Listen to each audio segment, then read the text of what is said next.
Testing. All right. You can cut out that other. Hey, yo, hey. Yeah. Run it up, Blondo.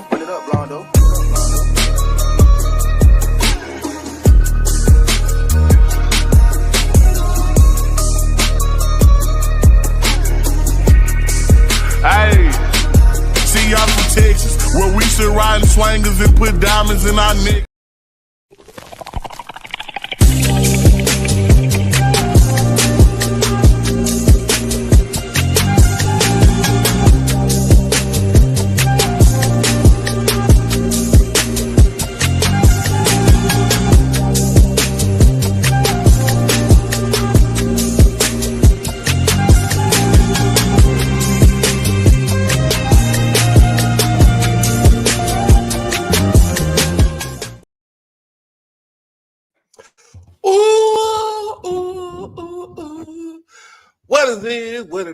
What is going on? It's your boy Doc Holiday. We back with another HBCU tonight, powered by HBCU Overdrive, as you always know. Make sure that you like the stream, comment, share, and most of all, subscribe to the channel. And if you already know, we simulcast both on YouTube and on Twitter. So all my Twitter folks, go ahead and hit that follow button on the profile, and then come on to the YouTube channel and hit that subscribe button.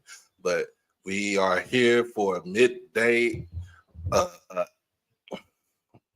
I would say a late afternoon. I guess we're going to call it a barn burner for today. But we got Jackson State women taking on the Grambling State Lady Tigers in a quarterfinal matchup that is going to be live from College Park, Georgia. We got some other things we can talk about before 5 minutes come up. We'll talk about the upset earlier between Alabama A&M women's Lady Bulldogs versus the Alcorn Lady Braves. I kind of would have told you that was going to happen. But I don't want to toot my own horn over here. But I did say that was going to happen. I made that call right there. But I said it was gonna happen.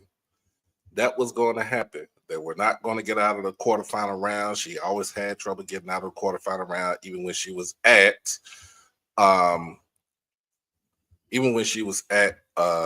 Arkansas Pine Bluff. So prediction came true. I never deviated from what I was going to say. And, hey, it is what it is. But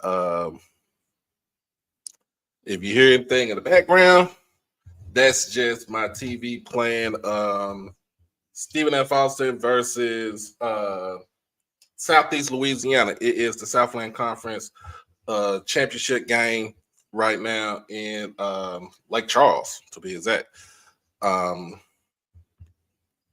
Both teams are very strong. Southeast Louisiana is looking for what I'm looking at, I think it was their second chance to get into the NCAA tournament. And Stephen F. Austin, the Lady Jacks, are looking for their 19th appearance in the NCAA tournament. We shall see what's happening. But let's get back to the SWAC. On the women's side, again, like I said, Alabama A&M losing to Alcorn. Alcorn shakes up the whole tournament bracket now. It is a free-for-all now. On the men's side, Alabama State takes down Texas Southern. That was a 4-5 matchup. We saw that earlier. For a minute, looked like Texas Southern would have came back out and try to make a game of it, which they did. In a sense, they did make a game of this between Bama State. But at the same time, Bama State just kept going and kept going and kept going. Where it was just basically it was pretty much too late. It was pretty much too late to yeah, I guess you want to say get it back in blood. But other than that, we still got 2 minutes left. So go ahead, put in prediction your first your prediction, your score predictions in the chat. Um and of course, remember this is not going to be monetized, so you can always hit the PayPal, Cash App, or the Zelle. That way, where we can get back what we lost um, as far as lost revenue for showing this right here. Because once it's over, I will. If you haven't watched it, I will delete it. Just let you know. Mm, just let you know. But other than that, it's about to be 4:30. I know a lot of people are still at work or getting off of work. Um, so it's kind of strange to come up in here and do a show at 4:30 in the afternoon. Um, so waiting up for this to here we go.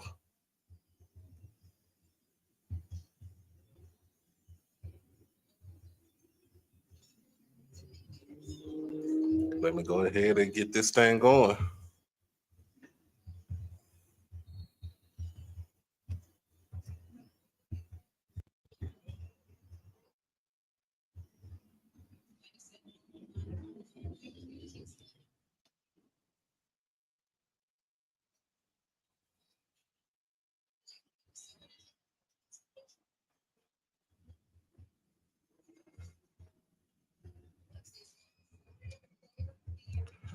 Anyway, if you got sense, go ahead and put your score in the chat. Go ahead and put your score in the chat.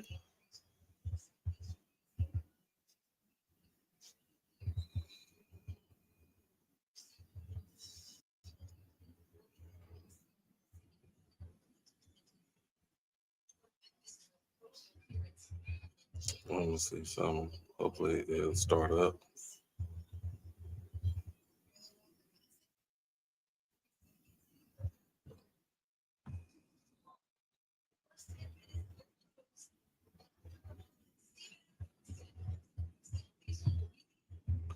All right, let me.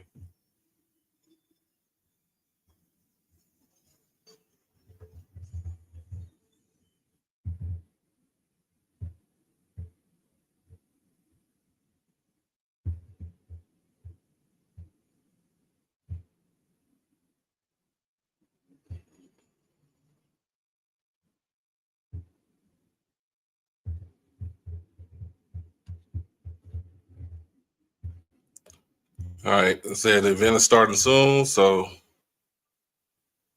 shall I see what's going on? See what's up.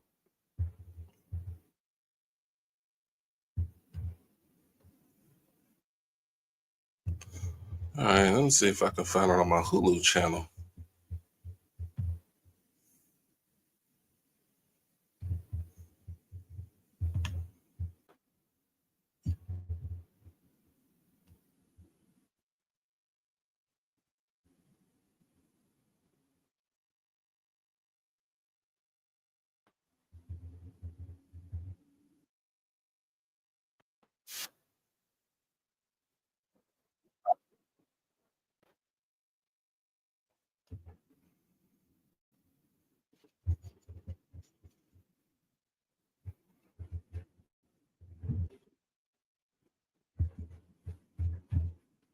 Oh, my Cash App tag is $ HBCU Overdrive.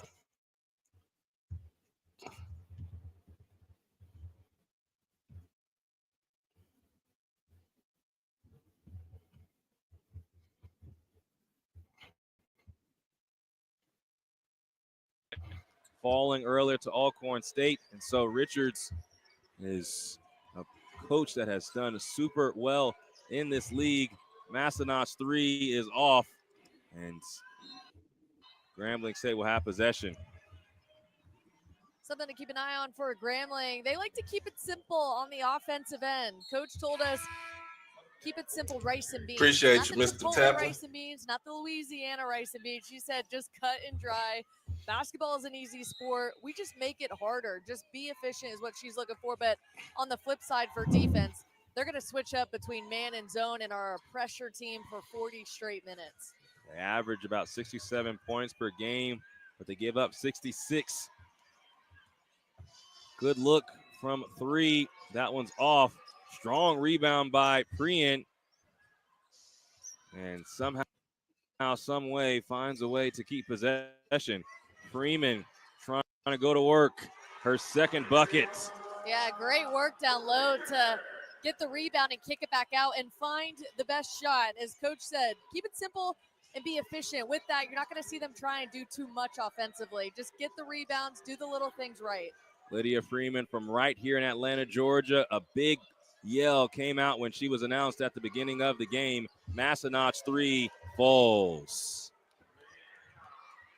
Good look there for Jackson State. For them on the offensive end, they want to run the floor, but they want the best shot. Coach says the motto is good, better, best. That's what we want.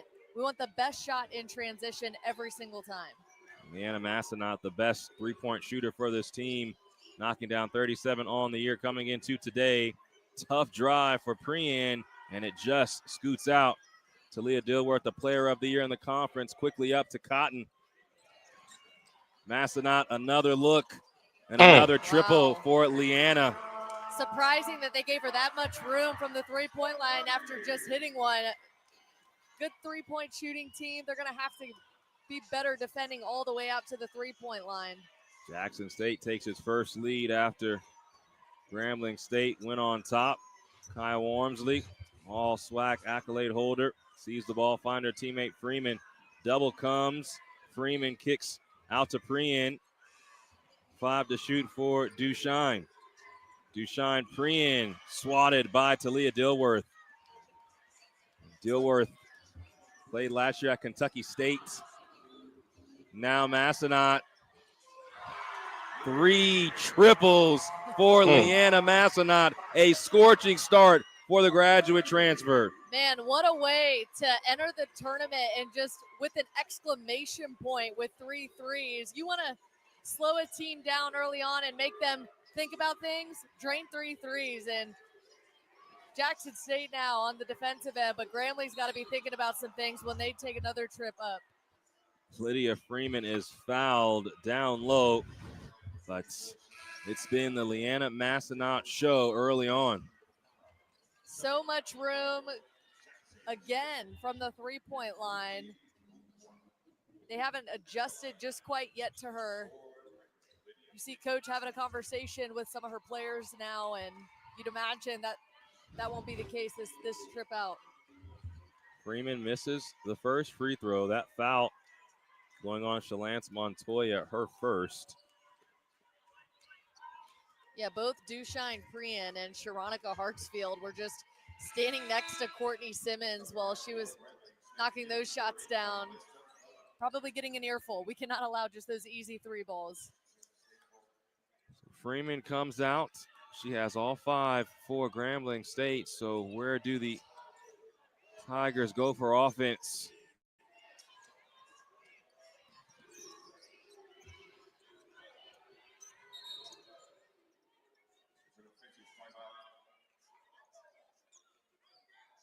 So the officials will call time. The shot clock did not start. And Coach Simmons is arguing that it was a 10-second violation. So our officiating staff, David Jenkins, is talking to the table right now. Along with him is Kelly Johnson and Adrian Gilmore-Nichols.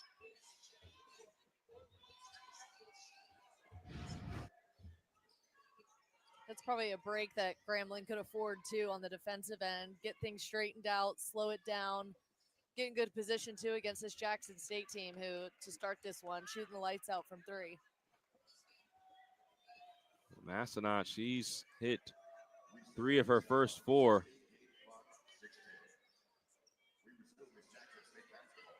Coach Simmons doesn't want time to continue because and she's making a good point, if there's 16 seconds on the shot clock, how could they have got the ball over with 10 seconds or less? Yeah, that's a really good point. I'd be just as frustrated as she is. And the fourth official not allowing the game to continue.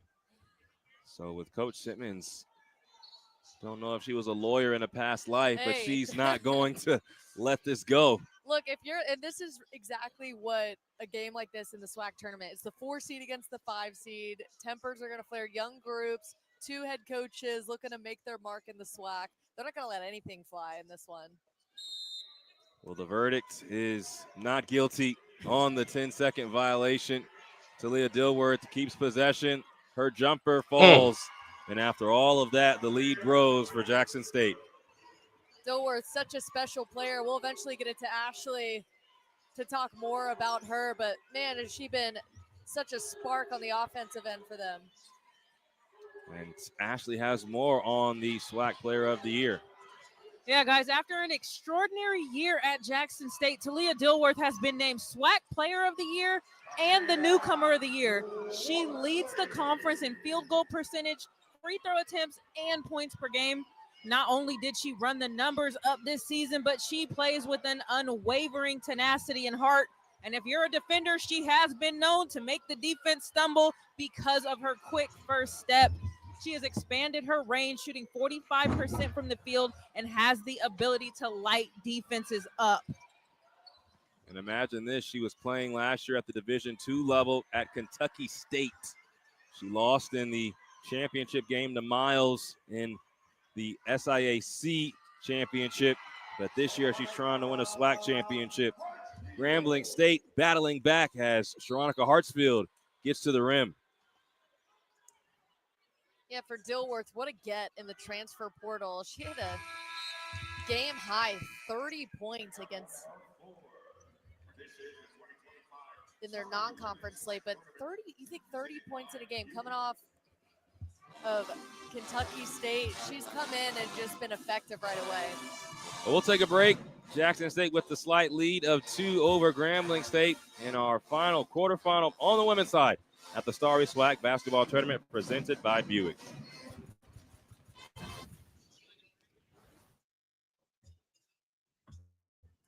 All right, we starting off hot. We're starting off fast. Afternoon to everybody up in this junk right here. What you talking about? What's going on? It is SWAC basketball. It is we trying to get to the NCAA tournament. They don't know what's going on. They don't know what's going on. First and foremost, Massanet with the 3 straight 3-pointers. Starting off, hey, we need that. That is what we need to get this game going. We cannot have no lulls. We can't have anything to kind of deter everything, to deter what's going on. Ooh, excuse me. With how the game flows. What's up, KD? What's happening? Square, what's going on, bro? But yeah, we cannot let the game lag. We can't have no lulls. You know, sometimes we have them lulls within the game, and it's like everybody needs to wake up.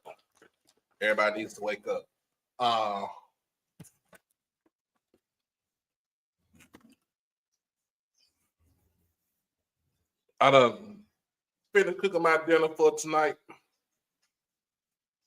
and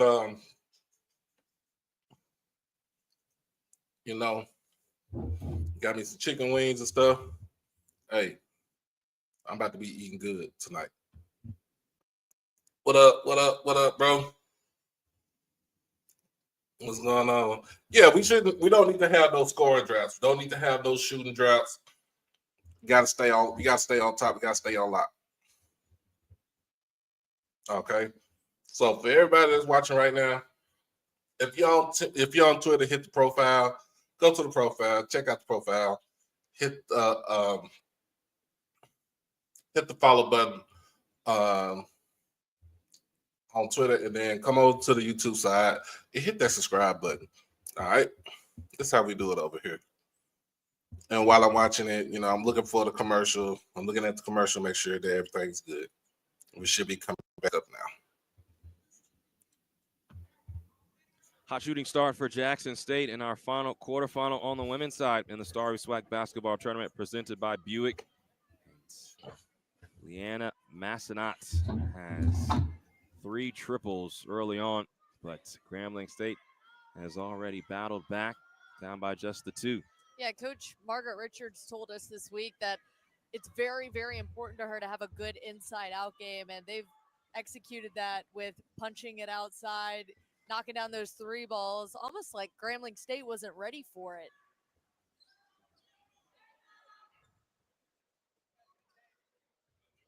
Guess we're just having a little confusion to start this one. Mbugwa has to come back onto the floor. And so Esco is trying to check in. And Shakila look at on the floor. Coach Mars looking like she ahead of the stewardess. 2 come on the floor at church, and we can start.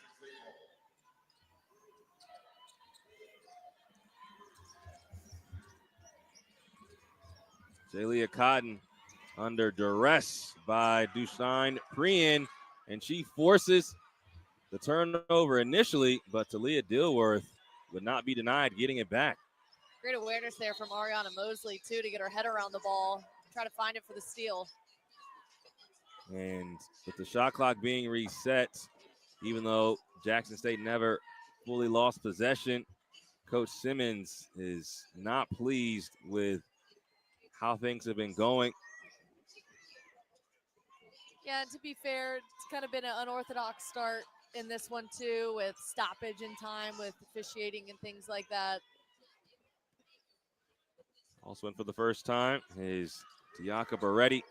She gets it back from Esco. Now Esco misses in close. Baretti on the offensive glass. Can't finish herself. Rebound by the Lady Tigers. Yeah, can't get the second chance off either. Almost looked a little erratic going to the rim, too, just throwing it up. Wormsley almost banked in that 3. Jackson State racing the other way.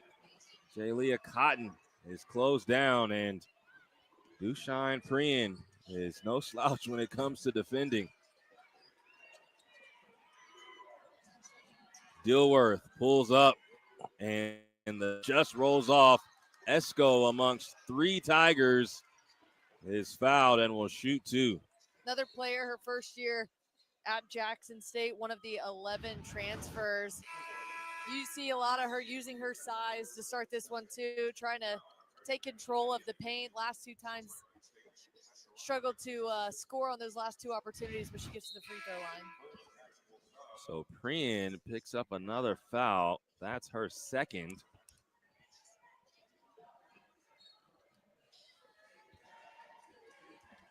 Kyla Esco at the free throw line. There you go. Free throw is good on the season. She shoots just 50% from the line, averages just less than 2 points per game.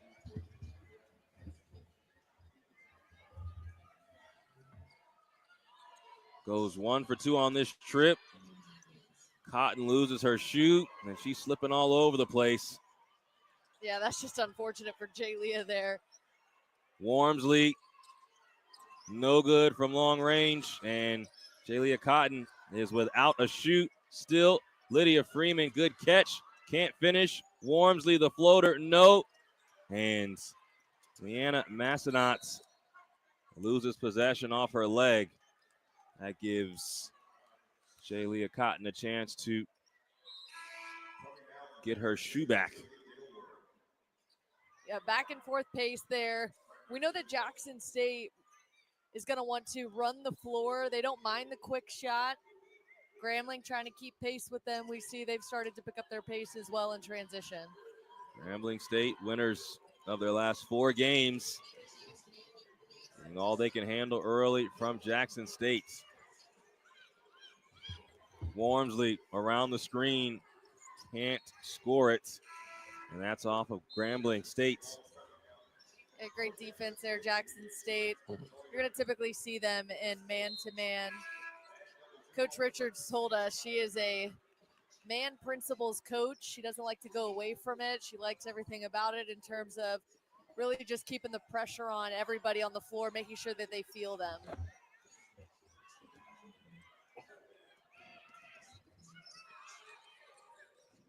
Massenat doing it on her own. Lydia Freeman finishes things off with the rebound for Grambling State.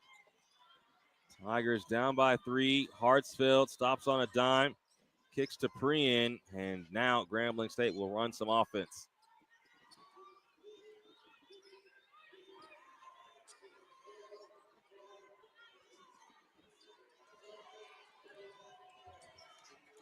Shania Nunn, her first touch, and she loses possession.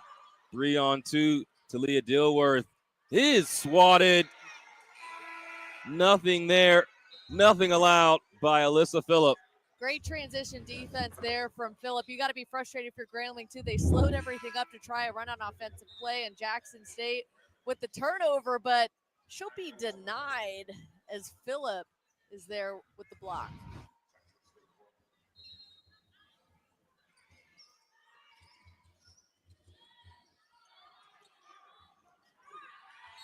Phillip almost snags that.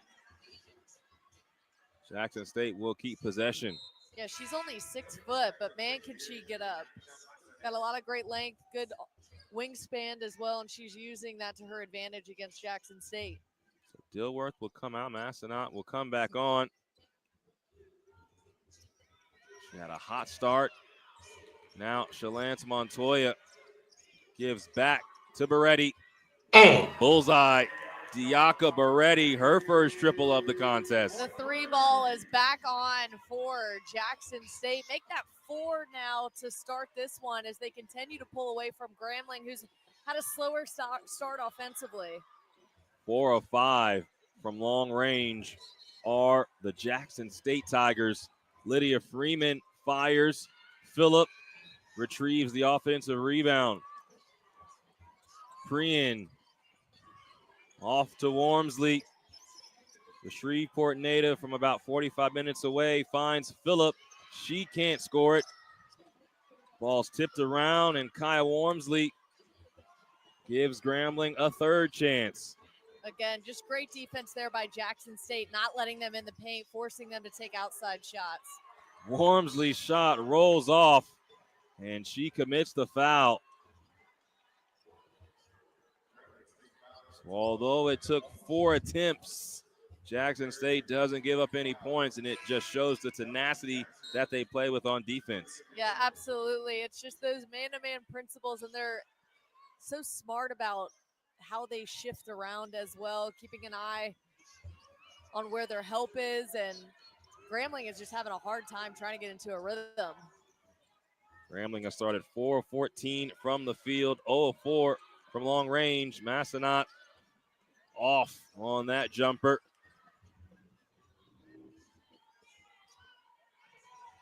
Nearing 1 minute to play in the first quarter of our final quarterfinal. Winner will take on Southern.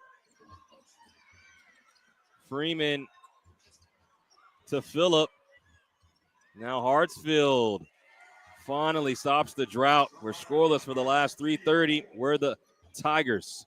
Yeah, great work on Grambling's end there, making sure they get the O board and kick it back out, find a favorable shot, and they've got to knock down some of these shots too, with Jackson State hitting 3s early and often. Dilworth drives on Prien. Wormsley can't keep it in. Love that no fear from Dilworth too. She saw 4 standing in the paint and went in anyways and almost got it to go. They'll maintain possession. Leah Dilworth led Kentucky State in scoring last year at the Division II level and has come to the SWAC and taken it by storm. Dilworth, a smooth stroke. Yeah, really good touch on the ball. It's why she's won all those postseason accolades. Such a special player for her team, averaging almost 17 points a game. First team All-SWAC, Player of the Year, and Newcomer of the Year. 3 seconds in the first. Wormsley gets it off, and Massanutten fouls. Kaya Wormsley shooting 3. Wormsley fired up to get to the free throw line, too. Here we take another look at it. The patience there, you see it from Grambling State on the offensive end, just waits to draw her in enough and is able to get to the free throw line. I think, too, when you look at this, the way Jackson State has played Grambling up to this point from the defensive side of things, they've forced Grambling to shoot outside balls. They're just not able to get them to hit. So you draw the pressure out and get the foul and get to the free throw line. First free throw is good for Kaya Wormsley. Transfer from Tulane. She stayed in the state of Louisiana for her college career. She's from about 45 minutes down the road in Shreveport, Louisiana. Yeah, their leading scorer, and unfortunately, she'll be playing with a heavy heart today. Her family are in our thoughts and prayers. Saturday, her grandmother passed away, and Coach said she literally showed up 20 minutes before tip before their last regular season game.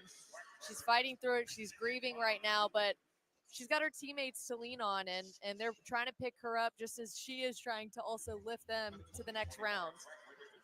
We'll go to the second quarter. Jackson State in front, 17-13 over Grambling State.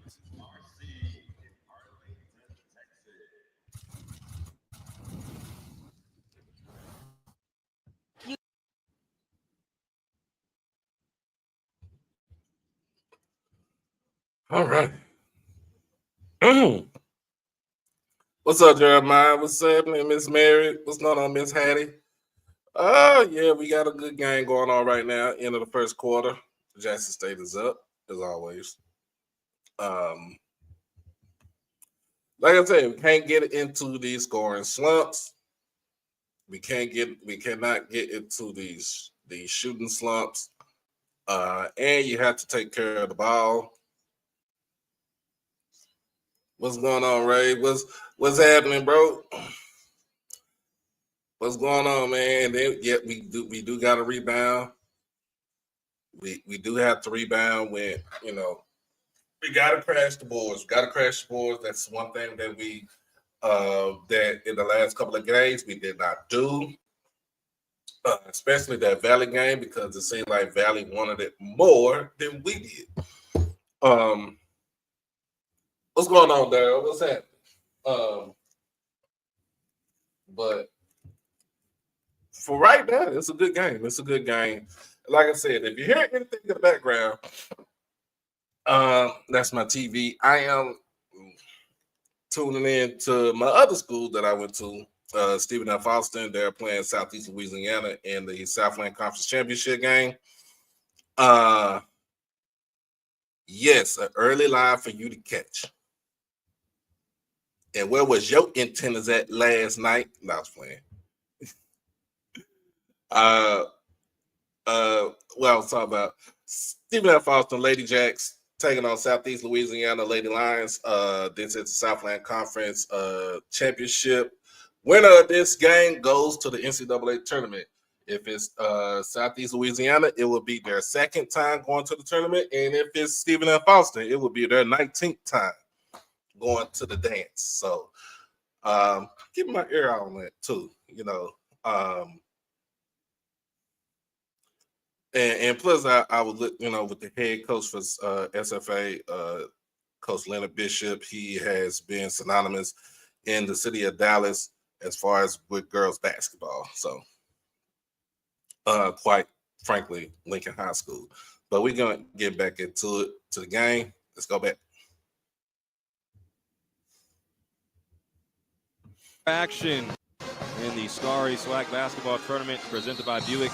On the women's side, the final spot in the quarterfinals is going to be punched. Who's going to go to the semifinals? That's the question. Jackson State trying to take on Southern. Grambling State trying to make it a Bayou Classic on the basketball courts. on tomorrow. Jackson State in the first quarter, a blistering 4-5 from long range, thanks to Leanna Massenot, who had 3 of those 4 triples.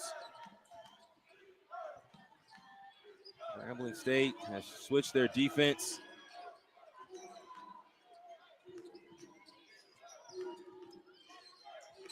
Beretti finds Jakayla Isco. Talia Dilworth, a nice cut, but Dilworth, no good. Yeah, that shot looked good, adjusting to the change in defense. Dilworth just unable to finish. Just 3 different scores for Grambling coming into this second quarter. Lydia Freeman has 5. Veronica Hartsfield and Kai Wormsley both have 4. Alyssa Phillips with a nice rebound. Wormsley left open for 3. That's long. And Jakayla Isco, a strong board. Again, great defense inside the paint. The pressure is right in your face if you're Grambling. Jackson State has just done a really good job to not create a whole lot of separation when they're on the defensive end. And there you saw Grambling had to take a 3 ball because that's all that was given to them. Jackson State has the ball baseline out of bounds. The number 2 team in the conference. And now Beretti on the ball with 7. Wormsley staying in front of Cotton. That's a tough shot. Nice And it shot. somehow That's a good falls shot. for Good shot. Jaylia Cotton.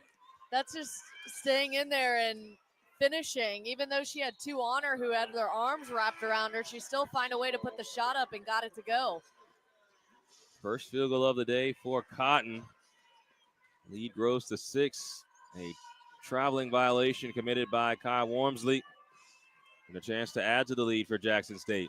One of the most impressive things to me about this Jackson State team is not only do they have 11 transfer under a first-year head coach who got in late, had to recruit late, only 3 of the players on the team actually took an official visit. Everything else was over the phone in a Zoom call for them to sign with Jackson State. That just says a whole lot about Margaret Richards in her first season and the chemistry that she's been able to help them build.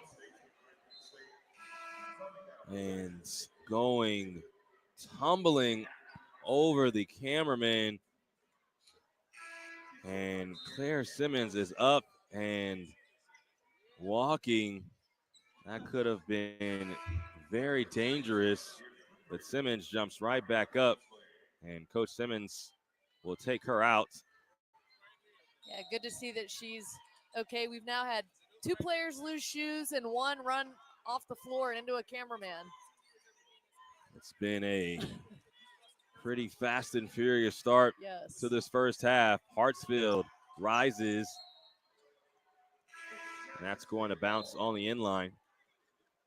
Yeah, it's safe to say both are still trying to get into a rhythm. For Jackson State, they were able to just shoot the 3 ball at such a pace, and now both teams have started to kind of figure things out, how they want to face each other from a defensive standpoint, and both have slowed down a little bit here.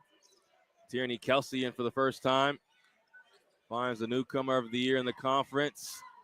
Dilworth leaves that shot short. It's a second missed shot from Dilworth. Now Johnson goes to the rim. It bounces around and falls. Zaria Johnson gets on the board. Grambling just continuing to try to work at that lead that Jackson State built so early. Just a 4-point advantage now. Jackson State led by as many as 6 points in this first half. Massenot, a big reason why. 8 to shoot for her. Was looking for Jakayla Isco and could not connect with the center. And the ball goes into the backcourt for a violation. Yeah, it's an early mistake you don't typically see in the third quarter, especially in the postseason. You got to be a little bit more efficient in that way and be ready to play early on. But it's kind of been just discombobulated is the best word that I could describe how it's been offensively for both teams. In a teaching moment for Coach Richards, talking with her sharpshooter, Leanna Massenot. She was down there in no woman's land and she could not find somebody. So we'll take a break. Be back for more basketball with Jackson State in front, 19-15 over Grambling. You have a choice to make. Choose Lay's Classic or choose New All Dress and see how deep the flavor rabbit hole goes. Yeah, fine. I choose the. You can also choose. All right, look. Again, we have stressed this out before. We cannot get into shooting lulls. We gotta get out. We gotta crash the boards. And yes, Coach Richards is wearing them heels. Like she is stunning on them. She is stunning on them hoes in them heels, man. Yeah, I said it just like that. She's stunning on them. But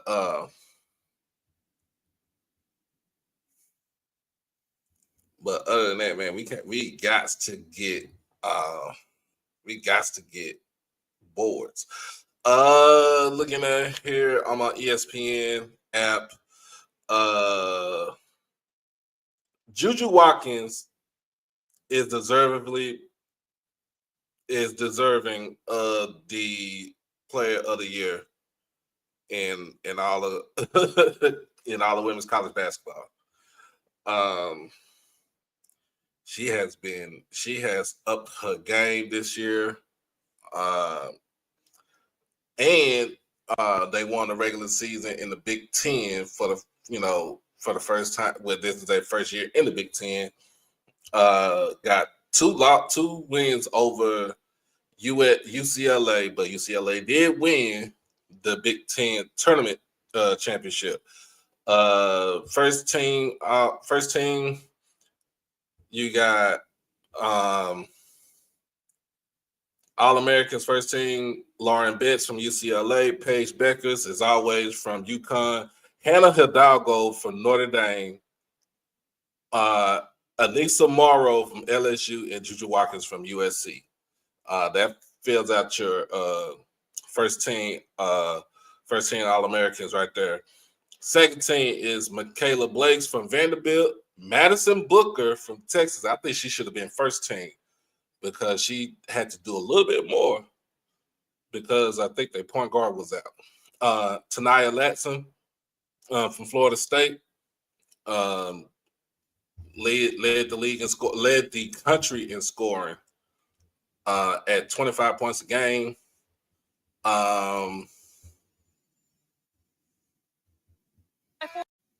So we need to win the second quarter by 4. But regardless, Olivia Miles from Notre Dame besides and defense, Sarah we have Strong to from get UConn, stops, who and was we have to finish the play a with the freshman rebound.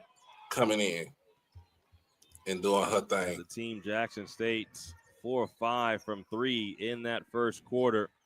Lydia Freeman, who scored the first 5 points for Grambling State, travels with Shalance Montoya standing firm.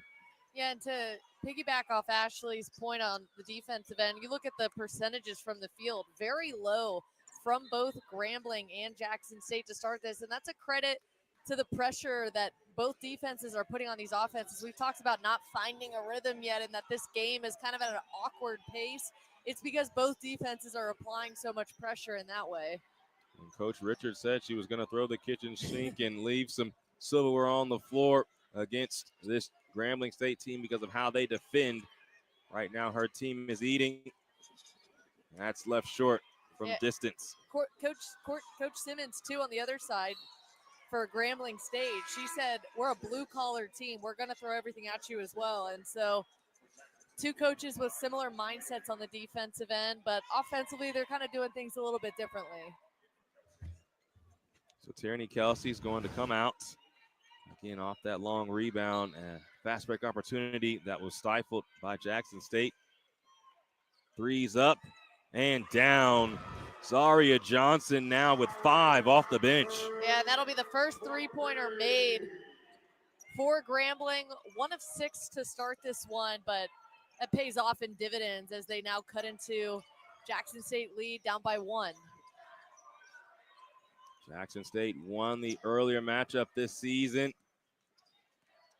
things are much different in March. Excellent give off by Massenat in the layup. What a great look and just movement there, waiting to draw the defender in, gets the open look down on the bottom block, and is able to get it to go. First field goal for Zoe Cooper from about 2 hours away in Birmingham, transfer from University of New Orleans. Prien. Now the ball's lost by the Tigers. Great defense there for Jackson State. Just getting a hand in where they saw the passing lane. In That's transition, three. and it's Dilworth for three. Turning defense into offense. Talia Dilworth, her first triple of the game and the player of the year, playing like it now at 7.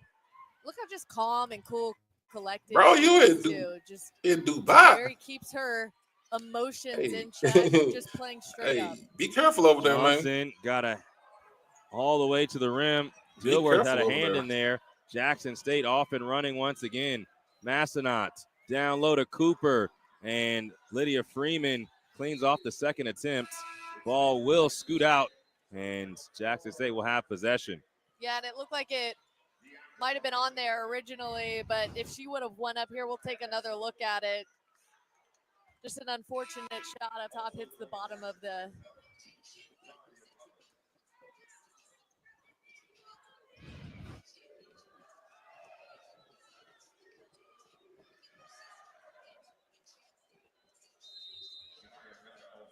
So Beretti making sure she's camera ready.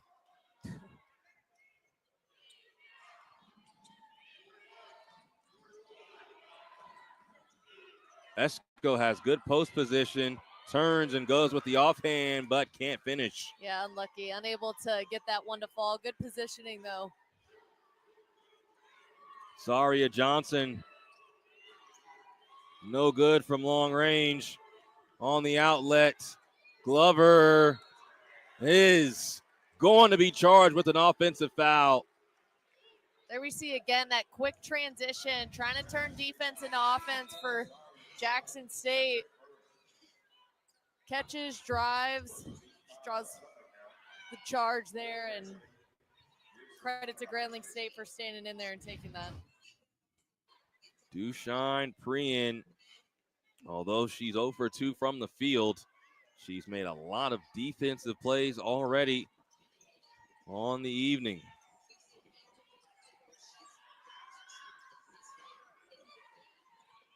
Wormsley snakes into the lane. Her shot rolls off. Freeman just bigger than everyone. Can't finish. And right now, just so hard to get an offensive rebound for Grambling because Jackson State is just packing the paint defensively each time up the floor. Ball ends up with Dushine Prien. No real numbers. Prien decides to go. And she's fouled.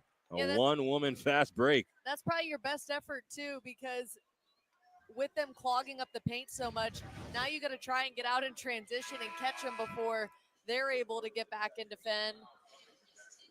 She's unable to finish that one. And you see her kind of holding at that left arm. She landed awkwardly after trying to lay things up.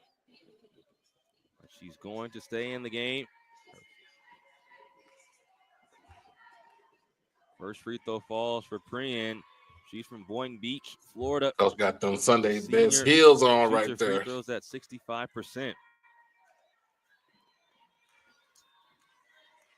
What's up, Jamise? Goes 2 for 2 on this trip. Just a 2-possession game. Dilworth comes out. Massenat comes back in. We were talking with Coach Simmons and shoot around, and they were actually picked to finish first in the preseason poll. When I asked her about that, she goes, yeah, that doesn't really mean much. It's just because of how you finished the year before. She said, we have so many new players. If it was based off of that, we would probably have a little bit of a lower seeding. But I'm like, did you guys feel this season that kind of put a target on your back? She said, no, not really. We've just been so focused in on our own system with so many new players, and they've been able to get this group connected and have a lot of chemistry going into the tournament. What's up, brother Bakari? What's going on, man? Beretti No good. Preen so quick. The trailing Johnson has a good look, but off target. Cold from three from both teams, but they continue to push the pace out in transition. Hartsfield with the pilfer. Wormsley, no good. And Shania Nunn double teamed in the corner. Tries to snake through, and that's a jump ball. Possession will stay here. And Coach Simmons is called for a technical foul. Wow. She was past half court trying to call for the timeout. Nobody heard her, and she's been giving a technical foul for being outside of the coaching box. Yeah, and you can hear her trying to plead her case, letting them know, I was just trying to get your attention to call a timeout. I want to give credit to Jackson State defender Leanna Massonet, though, to get back on that last play before this jump ball situation. And coach says she was yelling for a timeout.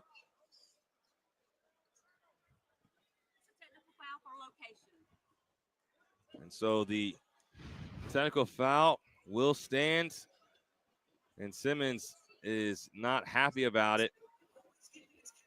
And talking with Kelly Johnson, still pleading her case.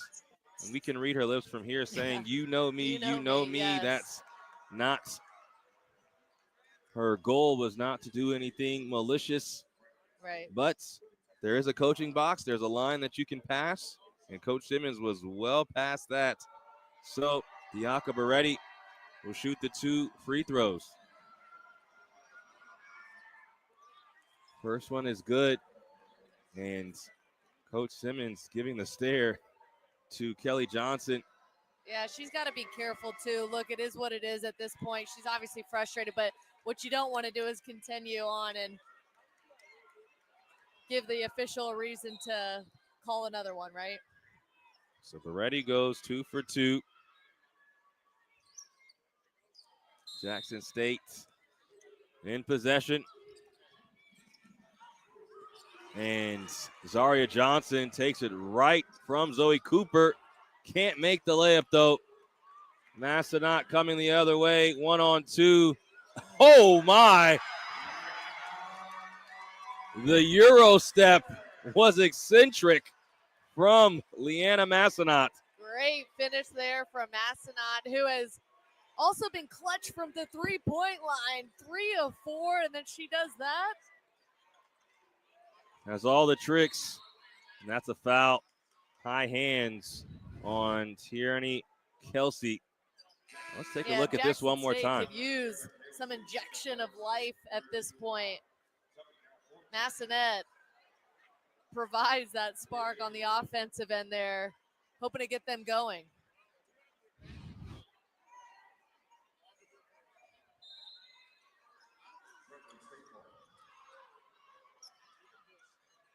Ball comes into Zaria Johnson, spins back, and she's fouled. So Johnson will shoot some free throws. She's been an injection of life to Grambling State that has struggled mightily on offense, just 7 of 28, shooting 25% from the field in this first half.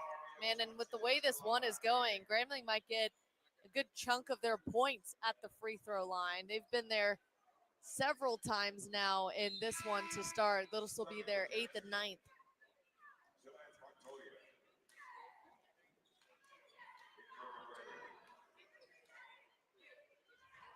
So Johnson, the transfer from Georgia Southern, shoots her free throws at 60%. And that's a miss from the line. 5 of 8 as a team now are the Tigers. Grambling got some work to do, currently on an 8-point deficit against this Jackson State team who has been really clutch from the three-point line, and that's really when you need to hit your free throws. Tigers go 0 for on this trip. Shalance Montoya was right there, and now she'll go to the line after being fouled, missing in close. Yeah, this one looked just more like a frustration foul. Just an extra push after the shot was taken. Sharonica Hartsfield will be charged with the foul. Montoya's free throw rolls off. Just a second miss from the line for Jackson State today. Montoya, the transfer from Eastern Arizona, started at Western Texas College. 2 misses for Montoya. So both teams go over on their trips to the line.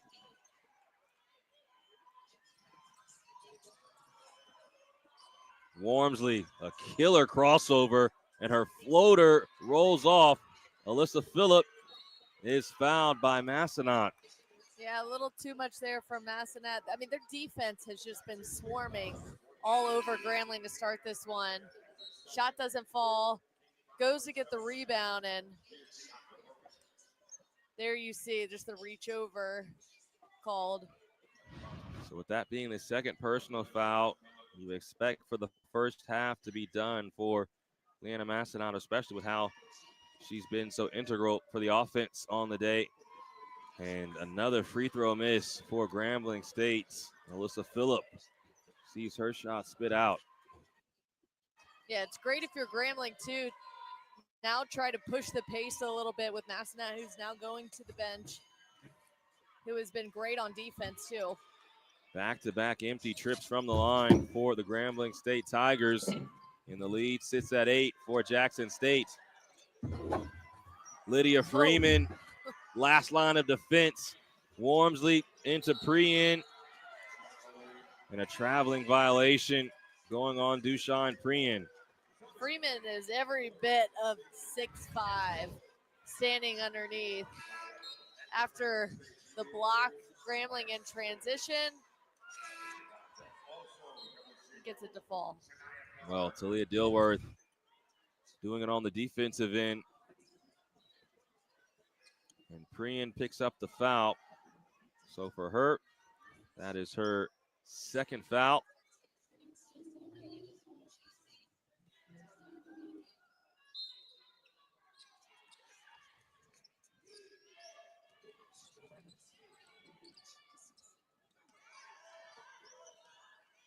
This 8-point lead matches the largest lead of the game for Jackson State.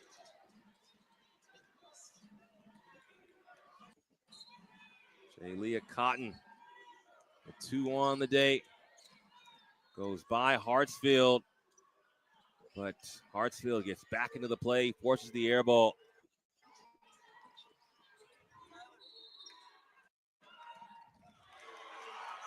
And another violation, a traveling violation going on Sharonica Hartsfield.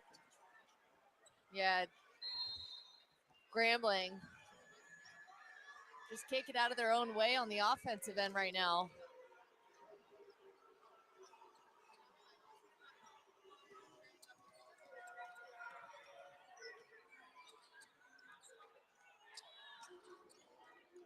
Dilworth is called for the offensive foul. Dushan Prien definitely sold that one too. As soon as she felt the contact, she made sure to fly off of that arm that flew out, and Grambling will get the ball back. And Grambling is should be in desperation mode to get a shot off. They just have really struggled to connect here on the offensive end. 1 for their last 9 shooting are the Grambling State Tigers. None, no good at the rim. Jayleah Cotton to Diaca Beretti. Early post entry to Esco. Shot clock and game clock differ by 10 seconds as we wind down the first half. Beretti puts none on the floor, but can't knock down the triple. Man, that shot looks good too. And then you saw Simmons wanting to let the official know. Here as we take another look, she felt like there was that extension. Might have been missed there, but Jackson State isn't able to cash in on the open look from 3. So now Shania Nunn is at the free throw line after the loose ball foul.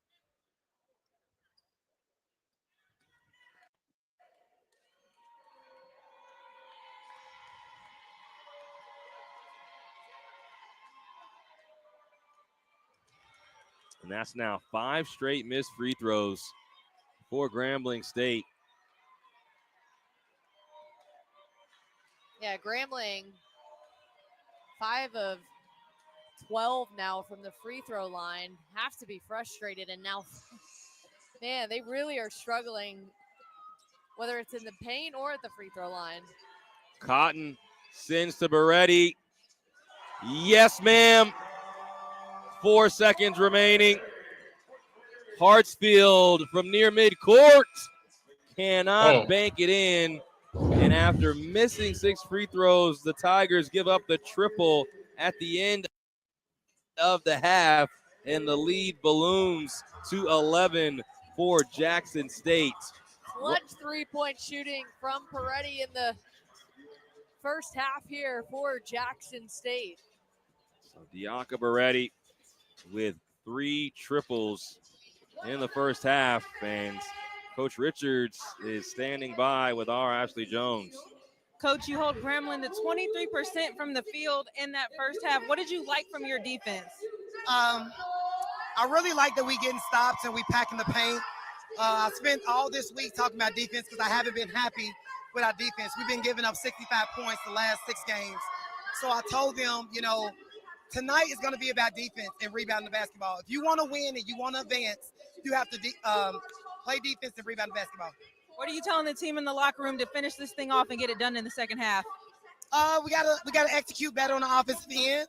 We got get some better shots, and most importantly, we got to rebound. They're doing a great job. They're getting too many second chance opportunities, and it's causing us to get in foul trouble. So if it's one and done, we don't have that problem. Thanks, Coach. Thank you. Grambling State had 10 offensive rebounds. It led to 6 second chance points.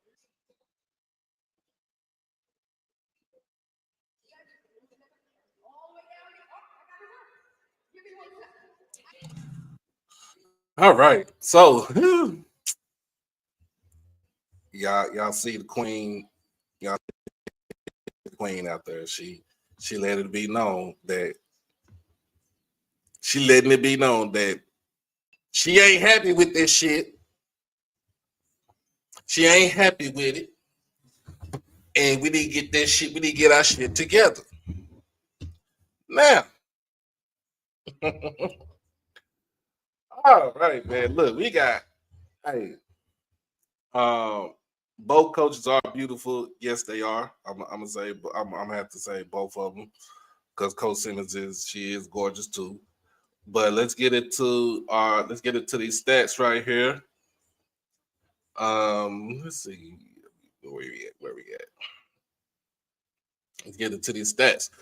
Game halftime 31. Jackson State Grambling is 20. Box score leading scorer is Miss Freeman and Miss Johnson for Grambling. Leading scorer for Jackson State is Massonet with 11 and Diaca Beretti with 8 of them things. Talia Dilworth, SWAC Player of the Year, has 7 points right now.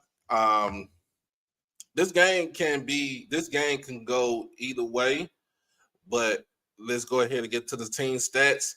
Grambling, like I said, Grambling is shooting at 23%, close to 23%, 7 of 31 from the field right now, compared to Jackson State's 11 of 31, but we're also shooting at a paltry 36%.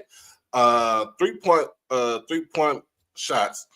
Grambling shooting 11%, 1 of 9 from the 3-point land, while Jackson State is shooting 6 of 11, close to 55% from 3-point range.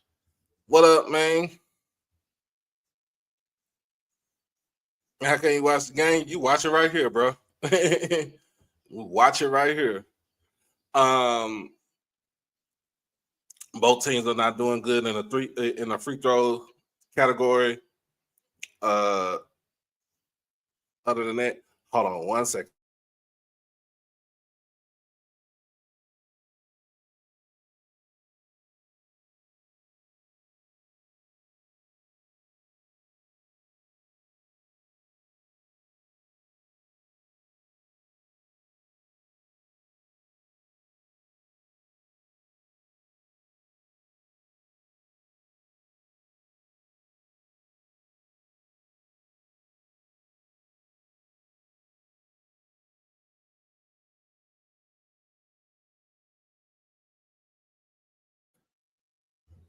All right. Yeah. So yeah, I'm streaming it on, and it's also ESPN Plus, but I'm streaming it on here because some people ain't got ESPN Plus. They don't want to have the money for ESPN Plus, but you can get it here for free.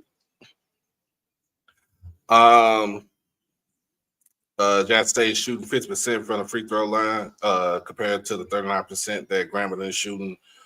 Rebounds are pretty much almost equal, 25 to 23. That stat goes to Grambling.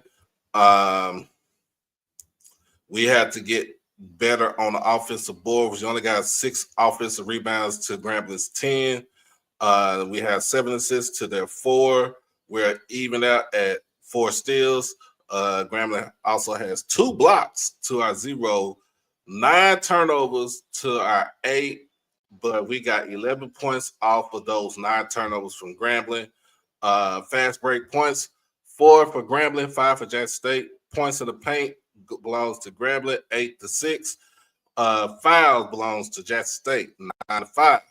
Largest lead, basically Grambling largest lead was 4, and our Jackson State's largest lead is 11 right now. Oh yeah, it ain't my bad. It ain't free. Hit that pass, hit that Cash App, PayPal in the Zelle.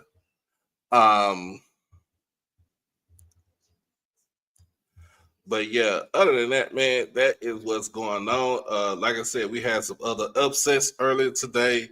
On the women's side, Alcorn. I don't know if Miss Whitney, if you heard about this today, but Alcorn takes down Alabama A&M 56-53.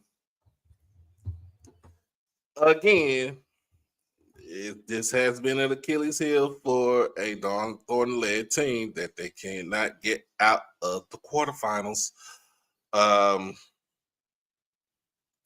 Destiny Brown had 20 of them things plus 13 boards.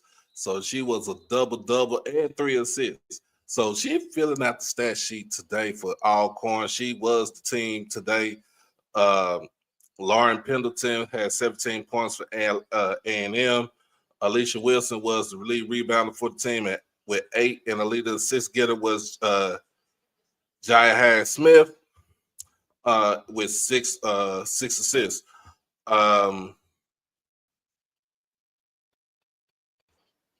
If you watched the game early this morning, this game was ugly from the start. Alcorn wanted this game to be ugly from the start. They did not want A&M to get out on the breaks. They did not want them to get a fast start. They made this game ugly for a reason.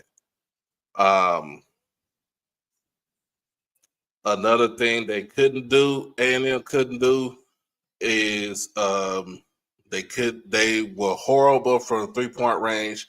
They were 1 of 14 for 3-point range. Shalimar didn't play in the game today, so she's just on the bench.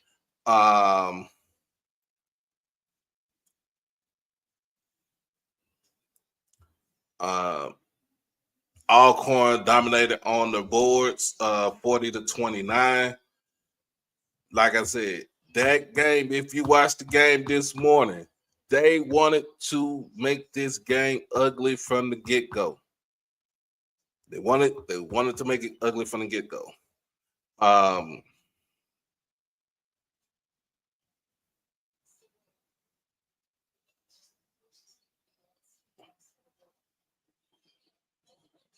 Alabama and Alcorn had 26 total turnovers to Alabama A&M's 15, and they still won the game.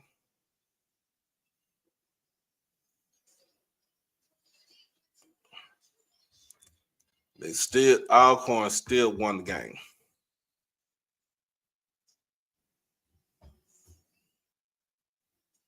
Again, they dominated on the boards. They played awesome. They played awesome defense. This game was ugly. It was ugly from the jump. On the men's side now, If you did watch it earlier today on the men's side, and to me, it's an upset. Alabama State takes down the Third Ward Tigers from Texas, 84-79. And this game, pretty much, if you really think about it, you could say this game could have went either way.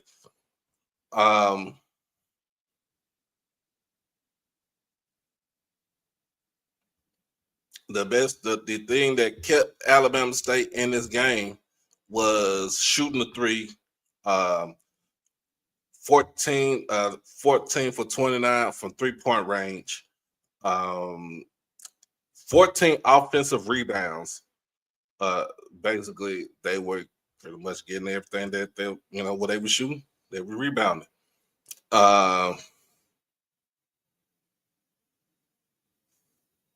And having a large lead, they had a lead all the way up at 18. And Texas Southern could not get themselves back into this game.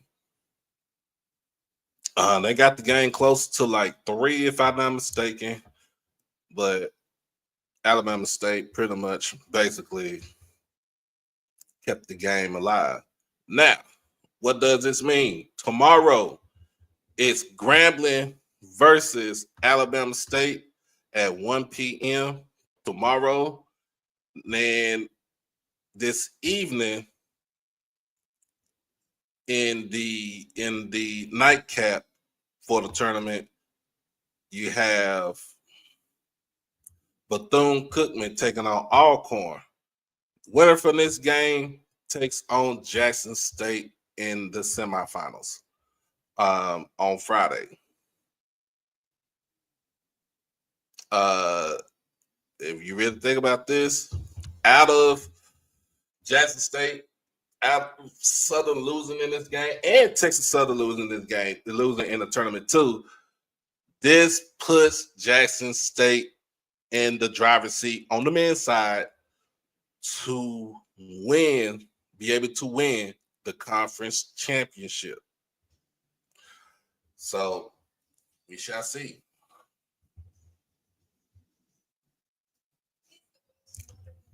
Let's see what we got going on.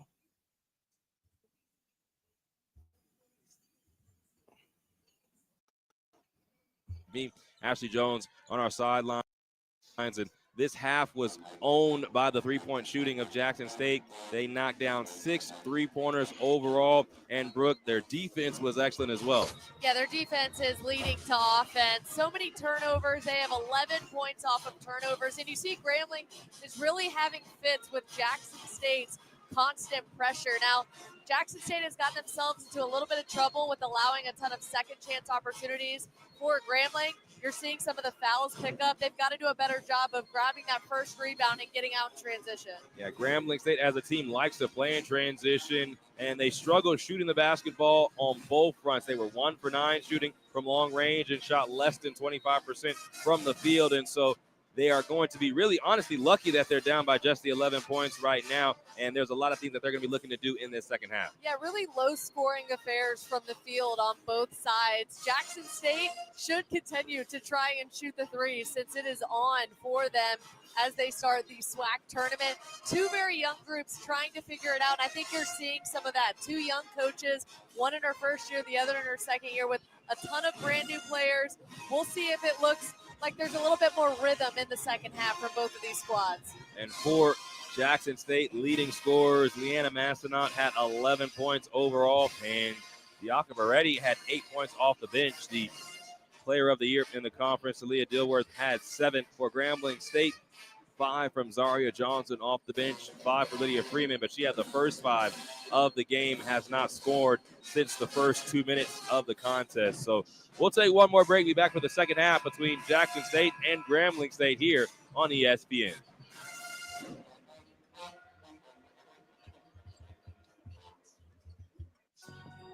Who knows how to do more with less nasal polyps?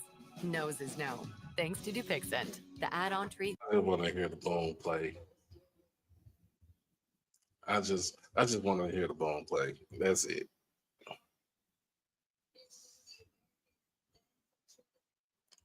Who foolish? Foolish. The only foolish I know was the movie made by Master P and Eddie Griffin. That's it.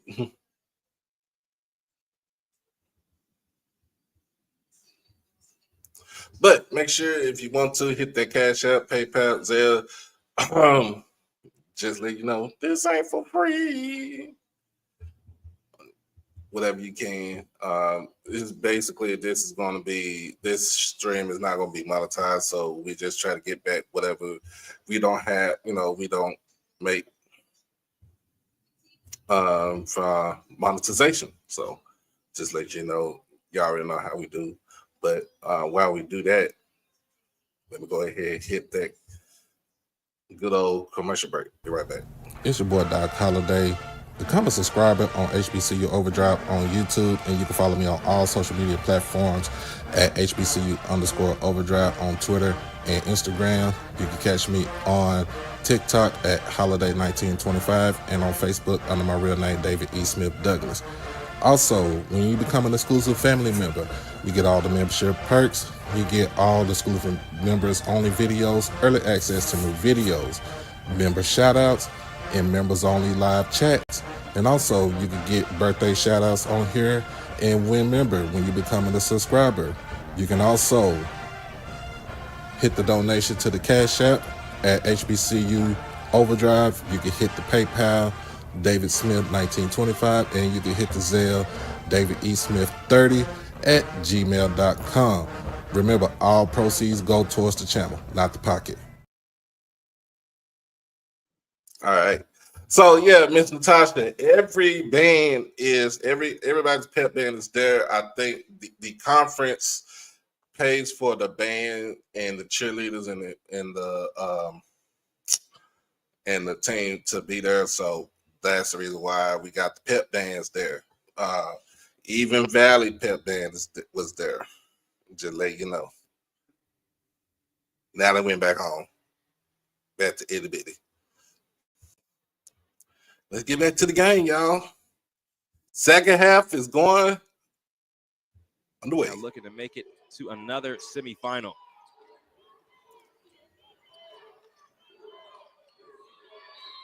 Shalance Montoya gets hands on that. And Grambling State, down by these 11 points, had a lot that they needed to change going into this half. And Ashley Jones has more from Courtney Simmons. Yeah, I asked Courtney Simmons, what are the adjustments for her team at halftime? And the first thing she told me was do everything opposite of what we did in that first half. She said, we have to stop taking the ball out of the net. We are a transition team, and when we have to take the ball out of the net, our offense gets stagnant. We have to get stopped so we can rebound and run, and we have to stop forcing up bad shots. Forcing up bad shots is key there. There's been so many low percentage shots taken from Grambling, and there you saw coming out of the half, they took the easy one. That's something they want to continue to do in this half. Talia Dilworth makes things look easy. The player of the year with another bucket. She now has 9. She has such a soft touch about her, too, that she's able to make everything look kind of seamless when she's on the offensive end. Hartsfield misses from distance, 1 of 10. And that's a jump ball. Talia Cotton was under duress on the Grambling State sideline. Alternating arrows keeps the ball with Jackson State.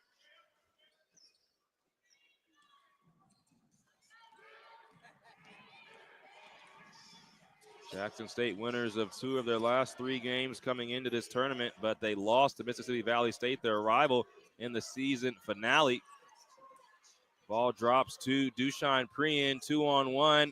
Wormsley goes up and scores, and just like Coach Courtney Simmons wants, a transition bucket. Yeah, good transition there, too. Waiting for it to be open, right? We've seen them so many times just continue to force the issue anytime they've been shooting in the paint. And credit to Jackson State, they've gotten a hand there every time there. You see Grambling cashes in. Massanutten stops on a dime. Shalance Montoya ends up with it, and there's a foul from behind on Grambling State. So the foul goes on Sharonica Hartsfield. And for Hartsfield, she picks up her first. You were just talking about the postseason prowess of Jackson State, specifically under former head coach Tamika Reed. They won the regular season title 5 years straight under her, and then 3 straight in the postseason. I was able to talk with first-year head coach Margaret Richards. You know, what would it mean with such a young group if they were able to win a championship? She says it would mean everything, because a lot of people didn't even think we could get to the tournament with our group this year. Coach Richards believed it. She's been a wonderful coach in this league, going back to her days coaching in Alabama A&M. And right now, her Jackson State Tigers are leading by 9 on top of Grambling State. Montoya misses from the line, but Jackson State will have an extra possession. Yeah, she knows how to win in this league, but it's tough. She lost 9 recruits as soon as she signed with Jackson State, and that's tough for any coach.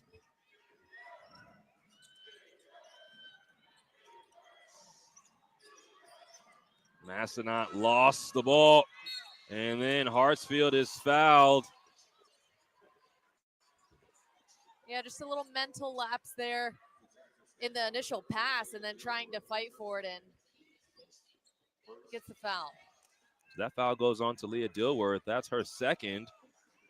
And so Massenat has 2, Dilworth now has 2. And your top 2 leading scorers have to be careful early in this third quarter. Don't want to find themselves in any foul trouble. Lydia Freeman, cross court to Kai Wormsley.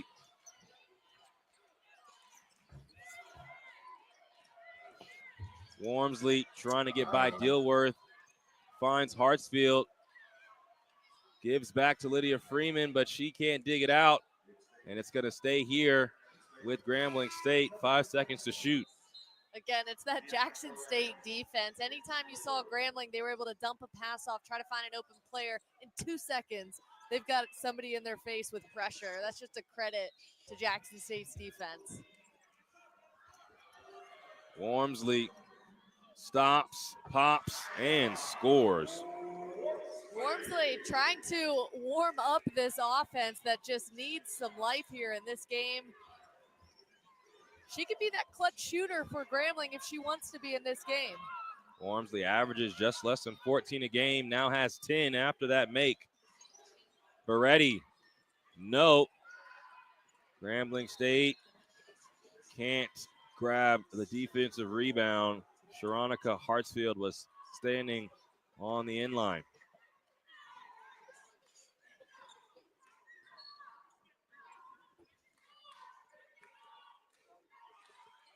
And a full reset of the shot clock because Hartsfield had possession, then stepped out on the rebound.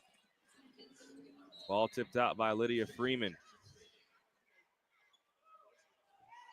You wonder, too, with Lydia Freeman's size, if they can draw something up for her to have success on the offensive end, too, with her outsizing majority of Jackson State's team.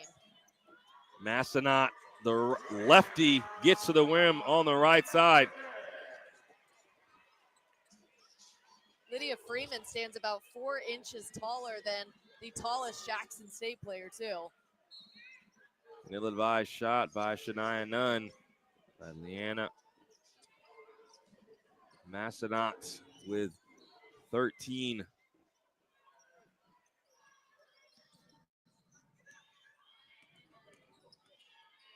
Massenat again finds Beretti, but Esco, who was running down the other end, she's going to be called for the foul. Taking another look at this one. Jackson State bringing the ball up the floor.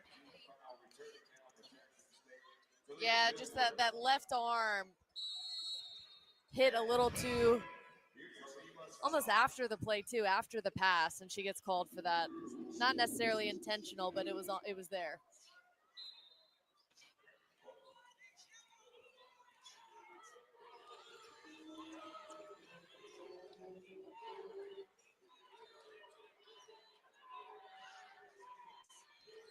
Wormsley catching with an opportunity to isolate.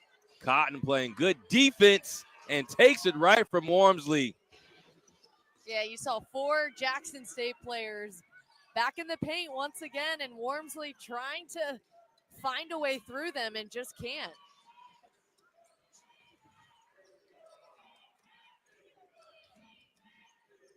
Zoe Cooper gets a touch with the smaller Hartsfield on her. Now Jalea Cotton with 3 to shoot.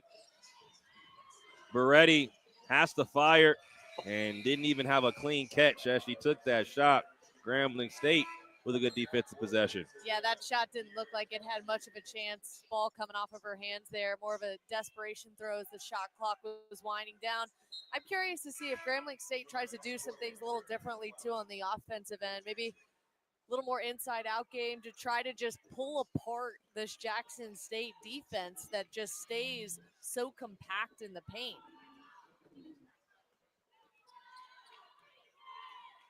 Speak about the paint. Everyone inside the three-point line. Wormsley just takes a step inside the three-point line for the shot. It's no good. And Grambling State as a team struggles shooting long-range shots, and Jackson State knows the scouting report.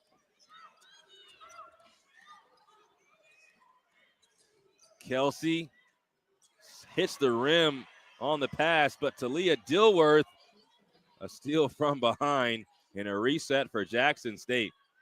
Yeah, Dilworth recognizing the errant pass and goes right after it. Such a special player, too, for this team who is really all over the floor for them. She can kind of do just about anything you need her to do.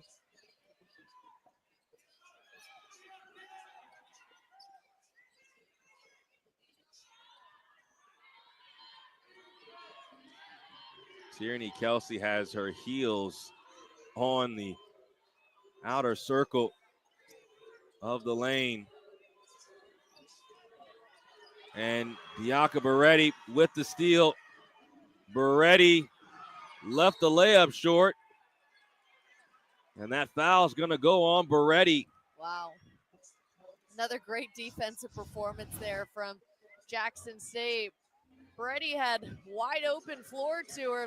Takes that one look back, and that was enough to slow her up and get her off her mark there. So the second personal foul on Diaca Beretti. Jackson State has scored just 4 points in this second half, but Grambling State has scored just 6, and the difference is 9. As we go to our first media timeouts, more basketball to come in the Sorry Swag Basketball Tournament presented by Buick.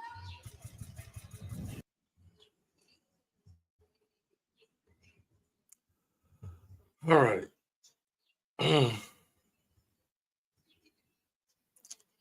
Oh, my goodness. Yeah, I'll be damned.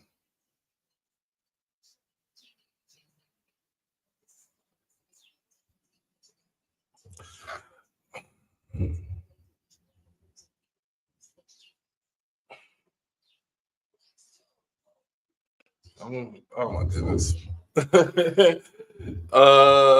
That lead has went.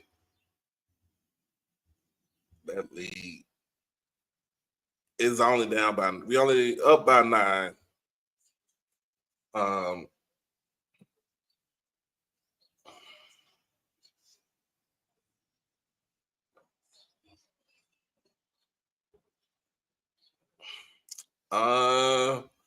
We only got to lead by 9. This game is ugly. It is ugly. It is an ugly game.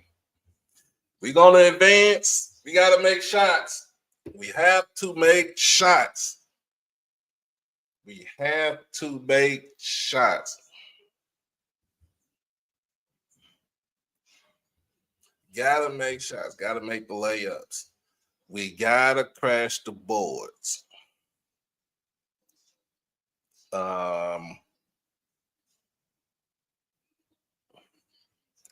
Gonna have to come out with a different lineup in this after this timeout right here. Seriously, gonna have to come out with something different. Got to come out with something totally different now.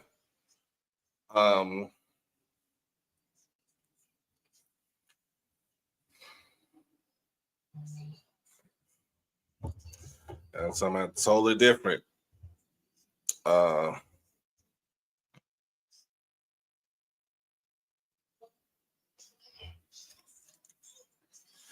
Well, whoever wins the tournament On the women's, whoever wins the tournament. Now on the women's side, this year in the SWAC, whoever wins the tournament might get destroyed. Now on the MEAC side, them damn Lady Spartans from Norfolk State is doing the damn thing, and I don't believe that they're going to be no 16 seed. They'll be a 13 seed at best.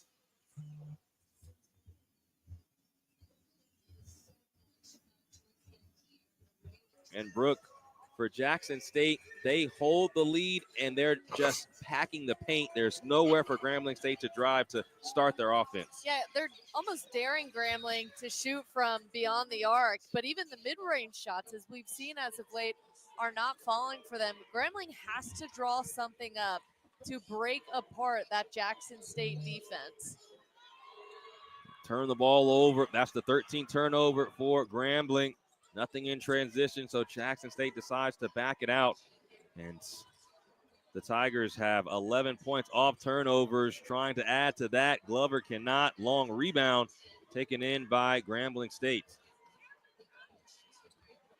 Simmons tries to go down low to Phillip, and Phillip no good in close.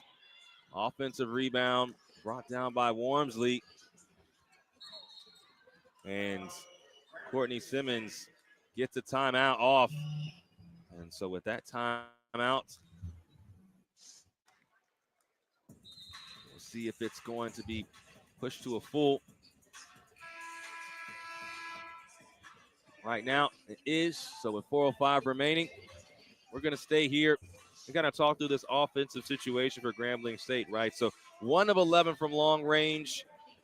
Coach Margaret Richards for Jackson State knows that Grambling State has really struggled mightily shooting from long range. She sent all of her young women inside the three-point line when they defend, and that just clogs everything up. Jackson State really making it difficult for Grambling to really get into the paint at all. Yeah, and you wonder why. Grambling even slowed up there in transition. If you're struggling against Jackson State's defense, at least try to catch them on their heels where they're not set and push right in and try to find an open lane. But they ended up holding the ball up, allowing Jackson State again to clog up the paint. And there you see they struggled trying to get to the rim. So Jackson State as a team, of course, coming into today, 13-5 overall in the conference. And Grambling State coming in at 12-6. The Tigers of Grambling State were off to a really great finish of the season, winning 7 of their last 8 games. And for Jackson State, although they lost their final game of the season, they won almost 7 of their last 10. So these are two teams that are in the right position. They've qualified for this tournament. And this is their first game. That also plays a part in it too. They haven't played in a good amount of time. They're the last team to kind of get started in the conference tournament. That also kind of plays into why the percentages look the way they do shooting for both Grambling State and Jackson State. Yeah, and Grambling thought they were peaking at the right time heading into the tournament. They were hoping to get 3 more wins, but they're also dealing with a slew of injuries. There's 2 players with a fracture in their foot and then another player with a fracture in her hand. And I know at this point in the tournament, just about everybody is dealing with injuries, but those 3 injuries could be playing maybe a little bit more of a major role, especially when you talk about wanting to push the pace and get out in transition. Anytime you have fractures in that way, it can slow you down and you're not able to play at your typical pace. But if you're Grambling, you just have to find a way. Tomorrow is not promised in March. Find a way to win or even just close the gap and then put yourself in a position, get back to the free throw line, because as we saw, Grambling was having great success in the first half getting to the free throw line. They just weren't able to cash in. They were 5 of 13 from the free throw line. Well, when these two teams played earlier this year, it was a win for Jackson State.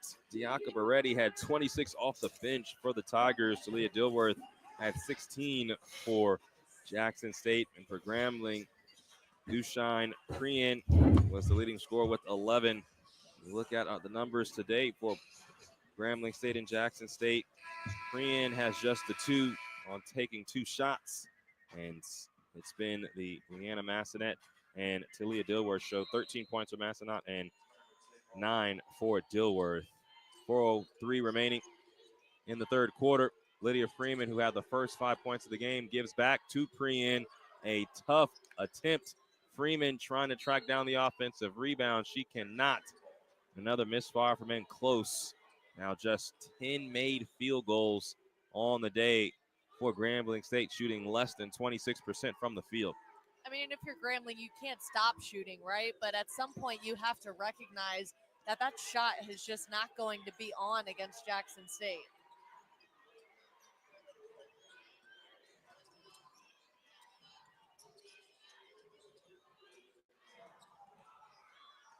And a turnover for Jackson State, their 12th.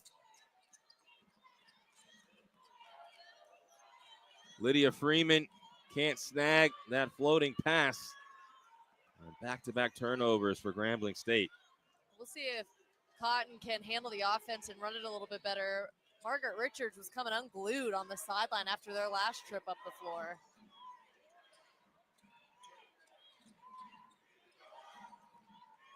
Dealworth slices through short. Freeman fouls Beretti. She's hit in the face, and Diaka Beretti is still down. Yeah, it looks like maybe her right eye got poked as she was going up for the rebound, that second chance opportunity. Oh, yeah.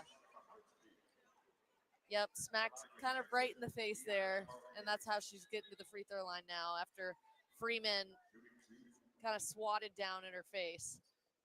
So Lydia Freeman picks up her first personal foul. Diaka Beretti at the free throw line where she shoots at 87%.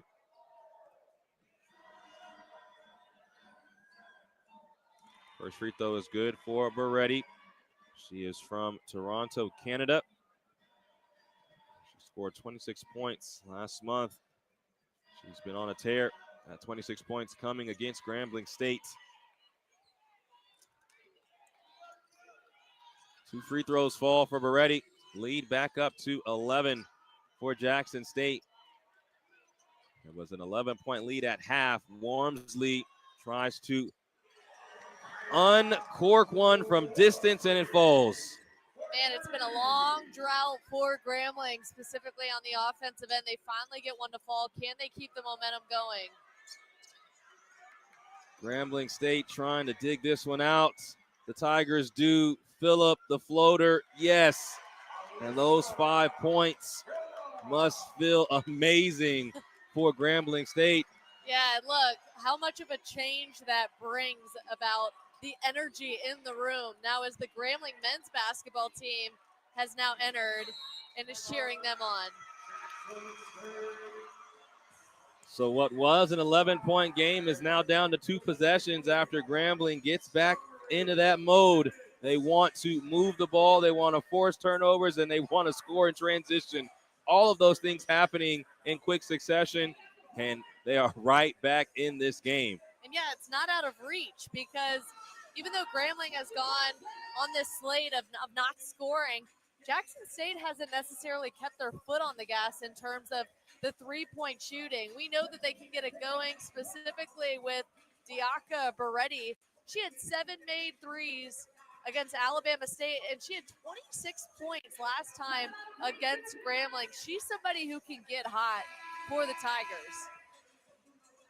After the timeout, there was a burst of energy, and that's also what fans can do for you. Yes. You talk about traveling, and you talk about what energy the fans can bring. As soon as the men started to kind of get up and help and egg on the Grambling State Lady Tigers, it just felt like a switch was flipped, and they are now right back in this game.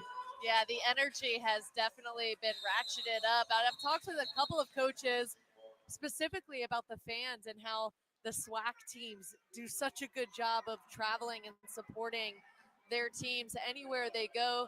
Several coaches saying that's our 6th man, right? We need that.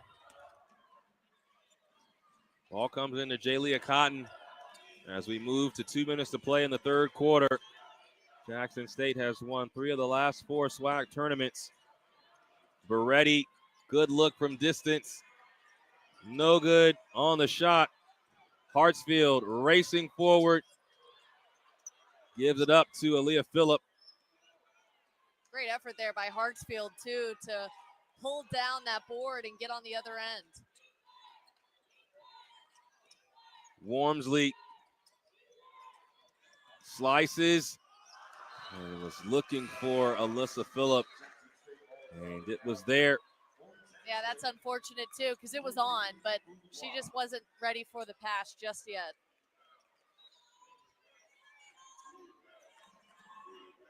Still just a 2-possession game.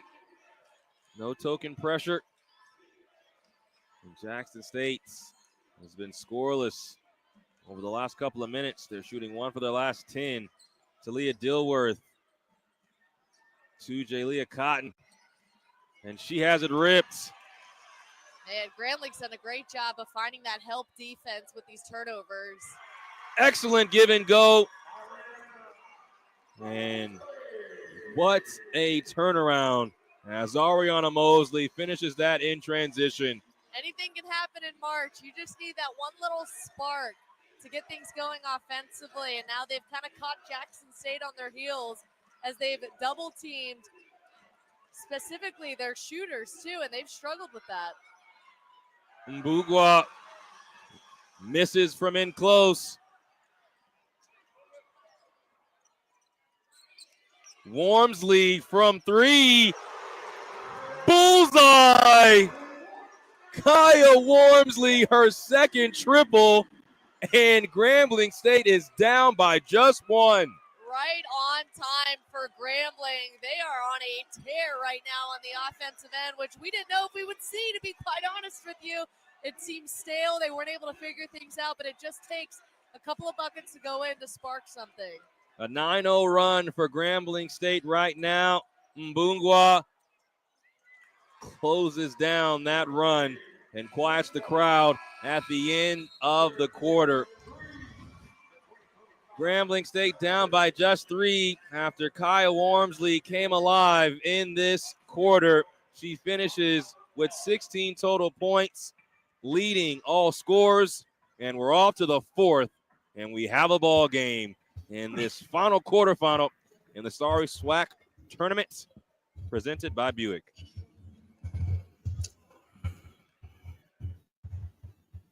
And just like that,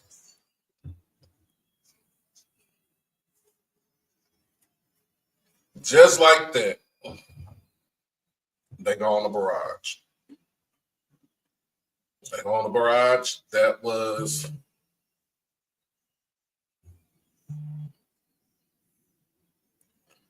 let me see. That was 16 points in the third quarter to our 8.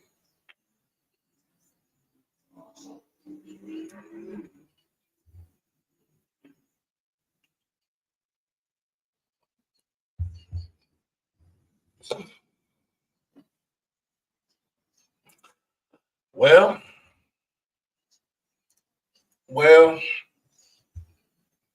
it's on both sides. It's on both sides. It's on both teams, though, because Grambling ain't playing a great game either. They are missing easy layups too. So this is on both. This is on both teams. This is ugly basketball, and if you want to move, if you want to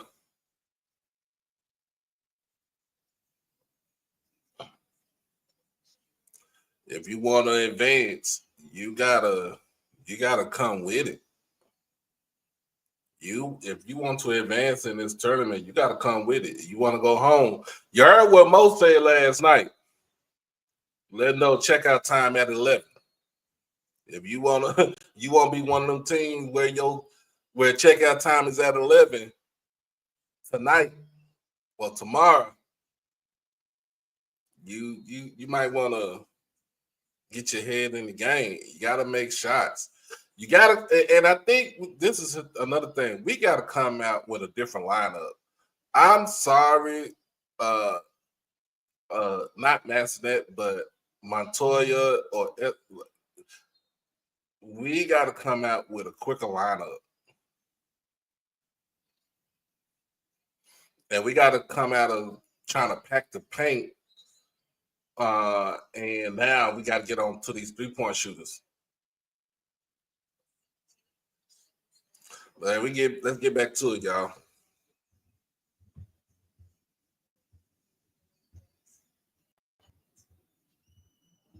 Going into the halftime break, she now has 16, notching 12 points to orchestrate the run by Grambling State.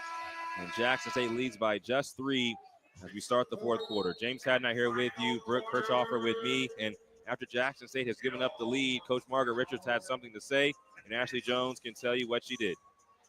Coach told her team, if you want to win, you have to fight, and we have to be better. And she looked to Leah Dillsworth in the eye and told her that she has to be a better point guard. She told her team it's okay, but now we got to fight if we want to win this game. Yeah, I love that message to Dillworth. She's the type of player who can handle that. She could take that on her back and say, okay, I need to play better. I can be that spark plug that we have seen on the other side with Wormsley. And Dillsworth right there stood in front of the driving Prien and forced the traveling violation. And it starts on the defensive end with Jackson State. They made things extremely difficult in the first half. Grambling State shot less than 25%. Hartsfield with the steal.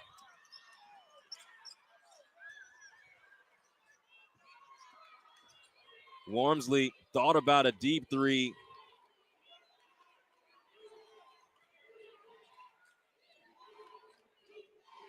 Now Wormsley off the pump, steps in. Her shot is short, just grazed the rim. That's extra chance for Grambling State. Wormsley gets into the lane and scores, plus the foul. And that one started all the way back on the defensive end. They get the stop, turnover, and then as they're bringing the pressure, Jackson State is applying the pressure, double teaming Grambling as they bring it up the floor. They still find a way to hold on to it and get themselves into an opportunity to go up and score. Great adjustment here from Wormsley to have the patience to find where the open lane is. And even though it was clogged up there on that back block, she goes up anyways and gets the and one. Dillworth commits her third personal foul. Wormsley now with 19. Kaya Wormsley had just 2 points on 1 of 10 shooting when Grambling State played Jackson State earlier this season. It's been a much different story in the SWAC tournament, and we're tied at 39 after Grambling State was down by 11 at the halftime break.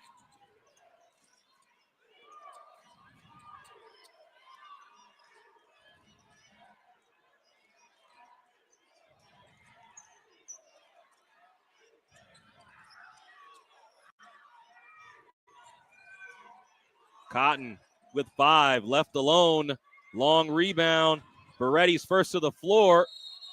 It's a jump ball. Possession arrow stays here with Jackson State. Jackson State can help themselves too on the offensive end with better play around Dillworth. There's not a whole lot of movement around her without the ball, and a lot of them are just, eyes wide looking at her, seeing what she'll do, but she's not having the greatest offensive performance. She's only got 9 points. If she can get it going scoring wise, she can put them in a better position. Nice move by Zoe Cooper, but left the layup short. A chance for Grambling State to take their first lead since it was 4-3 back in the first quarter.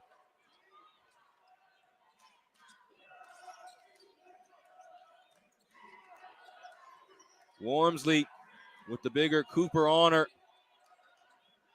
7 to shoot. Now Prien. A foul is going on Jackson State.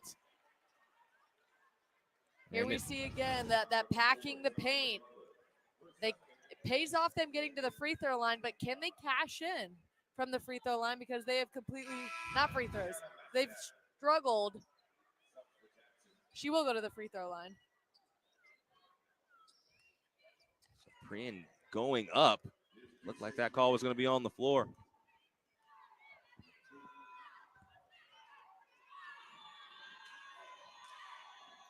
and she cannot. I mean, if you're the head coach, you've got to be frustrated, right? Free throws are where you should be able to cash in, especially in the tournament. You've got a full season of how many practices of shooting free throws, and it's just been such a Coach said, struggle fuck for that them. jacket, y'all. Lead is one for Grambling State. She about to coach now. You got to coach lead now. was back with 7:37 in the first quarter. Now they lead by 1 on top of Jackson State.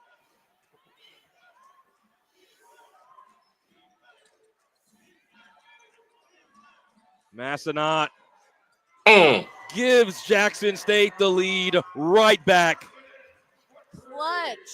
Clutch shooting from Jackson State. The 3-ball when they needed it most, and now they're fired up and the momentum has swung in their way. For Massenat, she has 4 made threes on the day, 16 points to lead all Jackson State Tigers. Grambling State will keep possession after the jump ball. Shalance Montoya comes on for Zoe Cooper as Lydia Freeman has come back for Grambling State. Wormsley, quick trigger, and her shot spits out. Hartsfield goes up attacking the offensive glass, and she's fouled. Yeah, Montoya's got to be careful on that one. They're actually talking amongst each other. Who was it on? Was it on Dilworth or on Montoya? It looked like Montoya got an arm up in the middle and drew some contact. This is where you have to lock in. Grambling has found a way to be back in this game. Everything you do defensively has to be clean.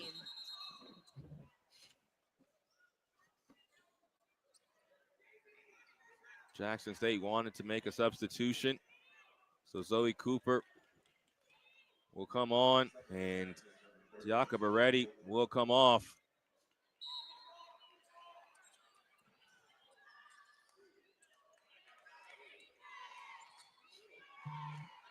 Dushan Prian in possession right now, just the 3 points, 0 of 3 from the field today.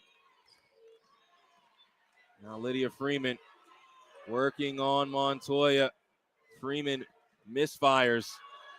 Great work from Montoya as well, not giving her the advantage underneath. Scrambling defense by Grambling in transition.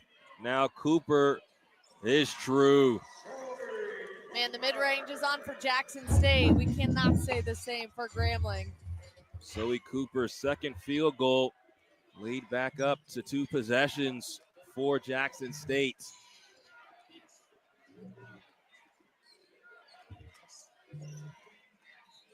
Lydia Freeman gets another touch. Kicks back to Prian. Now Alyssa Phillip off. Ball is free. Wormsley goes to the ground, but Jalea Cotton ends up with it. Montoya has been the unsung hero on the defensive end on those last 2 possessions. She's made sure she's in good position. Alyssa Phillip is called for the foul near midcourt, and she is not happy about that.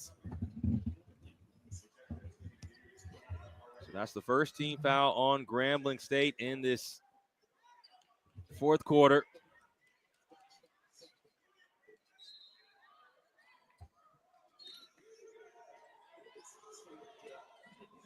Ball quickly comes into Montoya. Off the back door, Cotton the scoop. Blocking foul on Hartsfield. Man, what a great pass from Montoya to find her. She's not able to get it to go in, but she'll try to get her points here at the free throw line. So for Hartsfield, that's her second team foul. Check that, 4th team foul. Montoya just kind of snuck that pass in, too.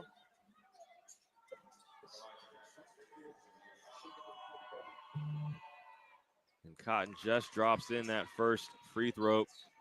Jalea Cotton from East Tennessee State, the transfer. Her junior season, trying to make some history with Jackson State. Zoe Cooper sees the ball go off her leg, and after Grambling State took the lead 40-39. It's been a 6-0 run for Jackson State. Grambling catching a little lightning in the bottle too here in the second half. They're going to try to keep it going. They've gone kind of cold from that run they were able to go on. Wormsley can get it going for him though.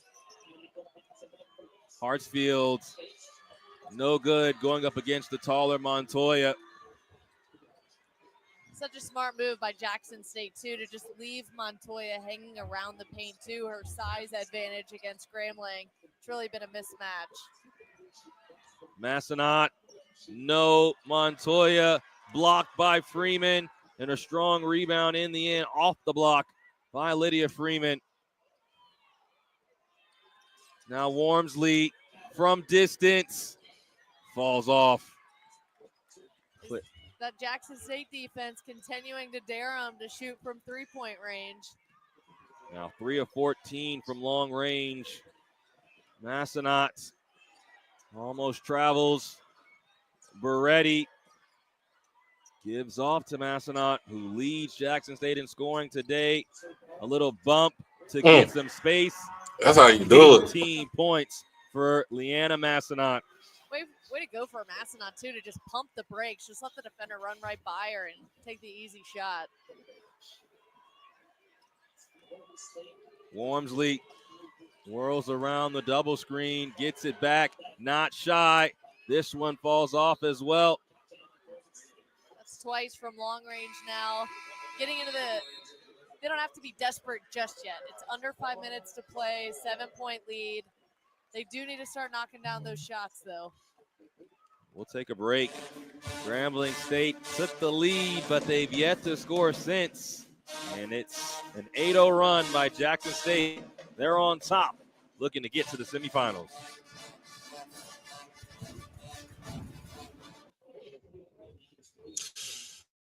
Woo! Woo! Hey, wake up. Hey, I can't. Ladies, wake up. This is tournament time.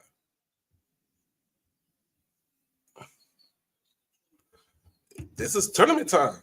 You gotta wake up. You want to go home? I told you. Mo done told folks, checkout time at 11. You want to be one of them folks that wait on checkout time?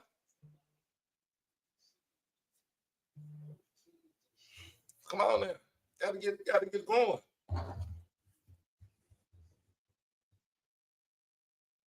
Gotta get going.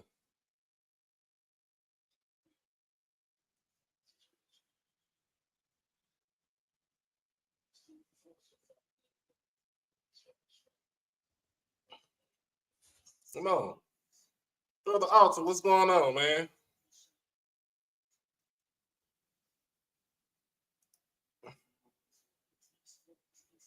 We gotta get this thing going.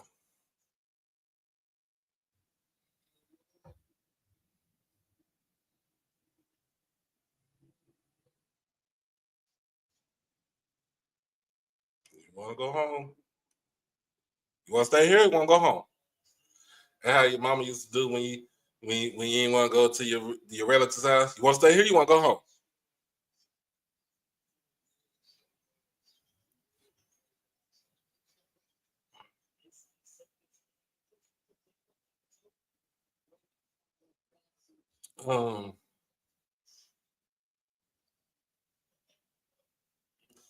Other than that, last game of the night at the SWAC tournament.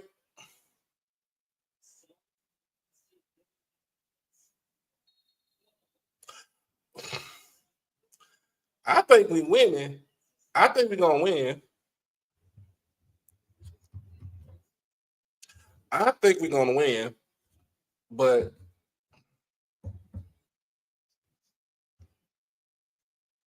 anytime. Let's get back to it. Game back on.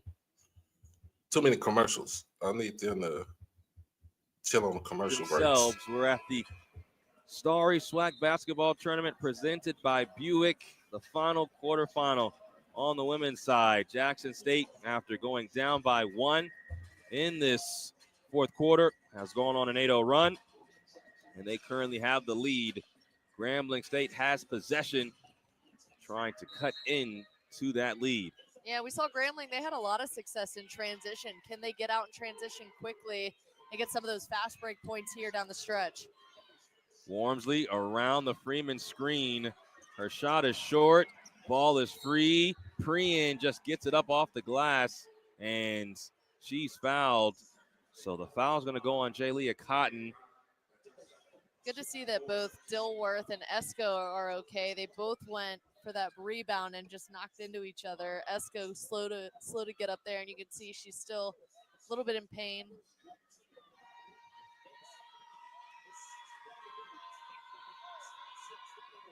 Free throw is good for Dushine Prien. It's been an adventure from the free throw line on the day for Grambling State. Now just 8 of 17 from the stripe. These are key down the stretch, and Prien goes 2 for 2. Yeah, if you're Jackson State, you have the benefit of knowing what has worked against Grambling up at this point in the game. There's a couple of things they've got on their offensive bag that has worked against Grambling's defense. Continue to go to that. Don't get outside yourself in these last 5 minutes now.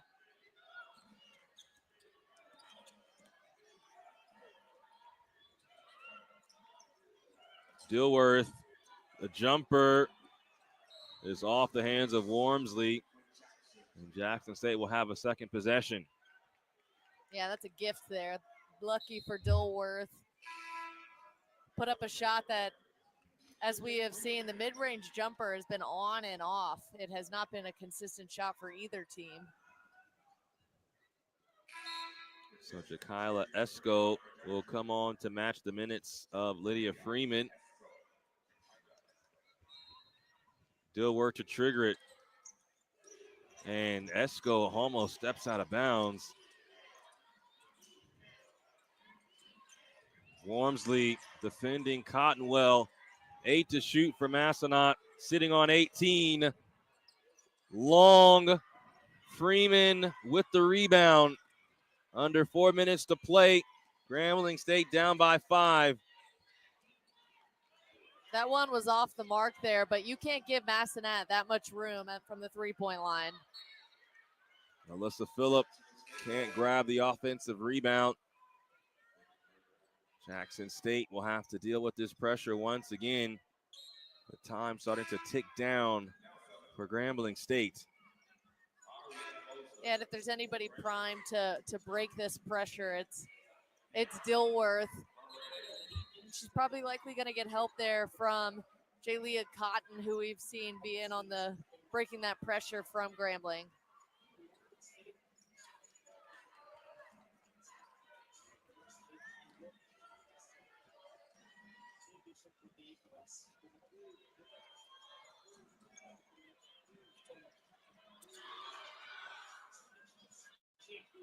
Jackson State just gets the ball in.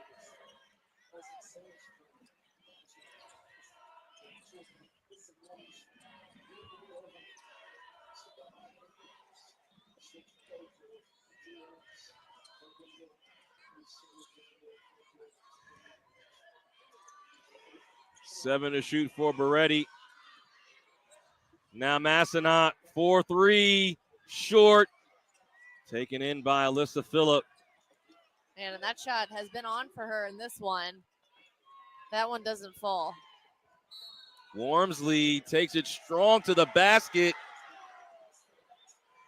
Man, that's a tough drive right there. That's wanting it in the postseason. She sees that it's not necessarily on, but she's going to find a way to get to the rim anyways. Taking on 3 Jackson State defenders, gets the shot off and one.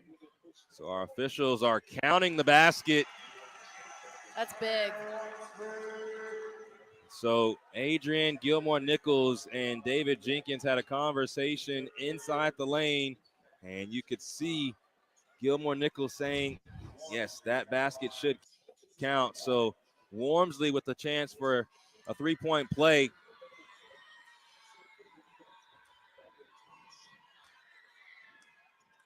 Clutch for Kaya Wormsley, now leading all scorers with 22.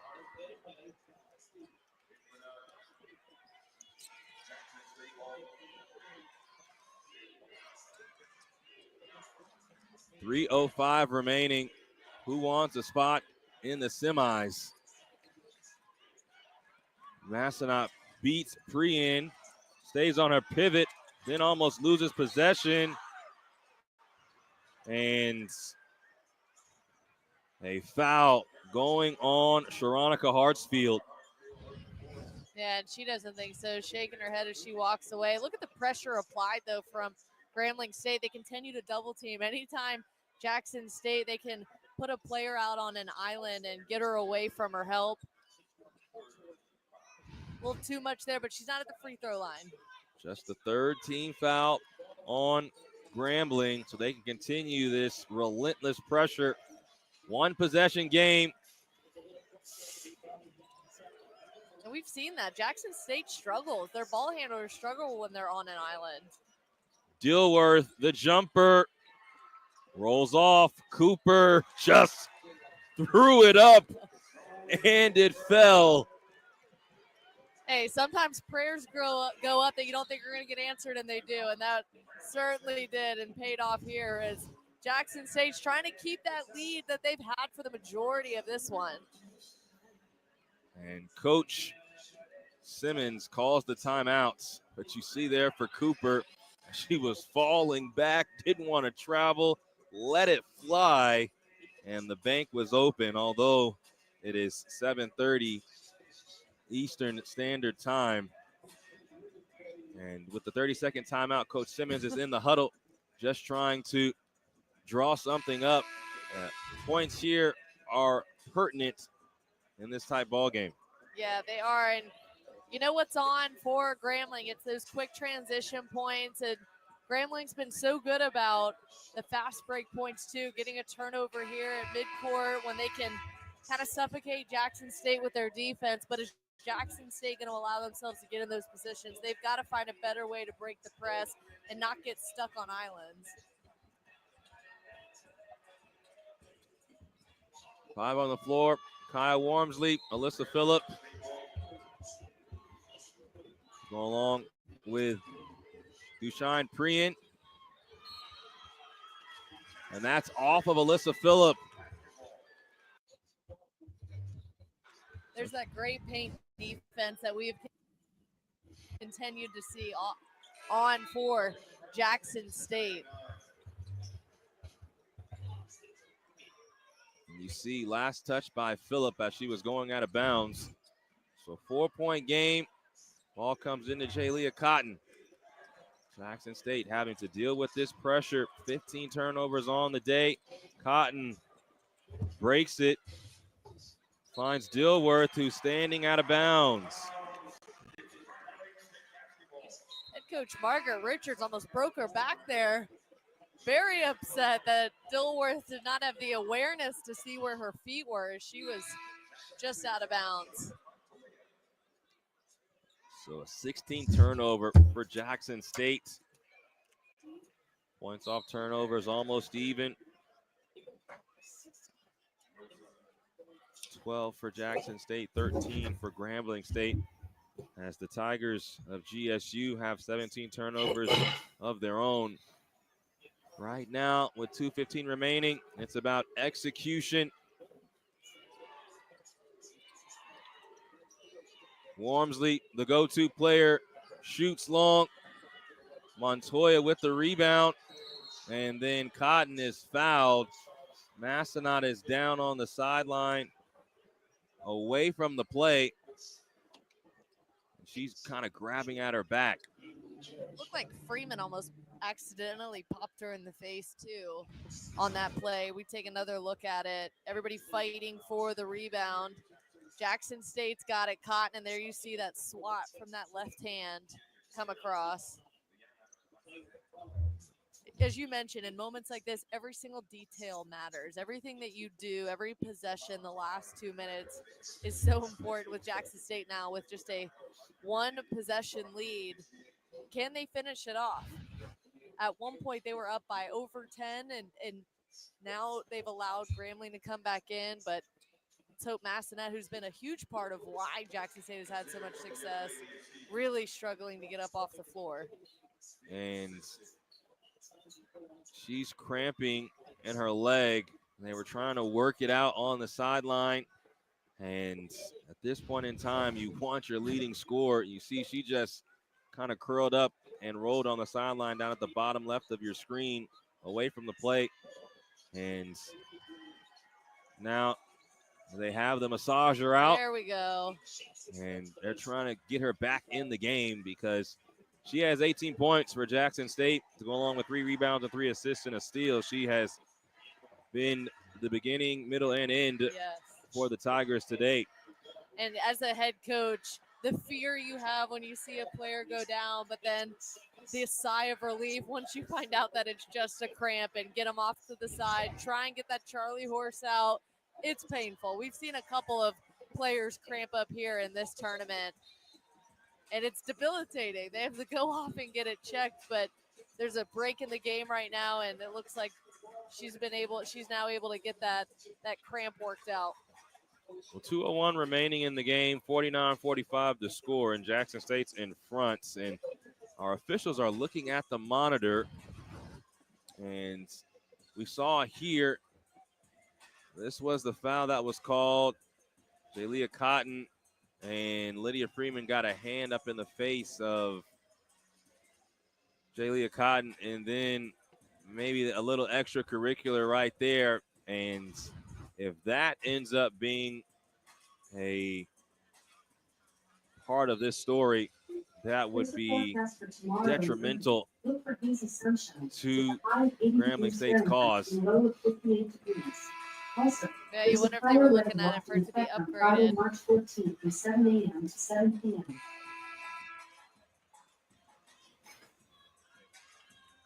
So off the foul. Both teams getting ready to come back onto the floor.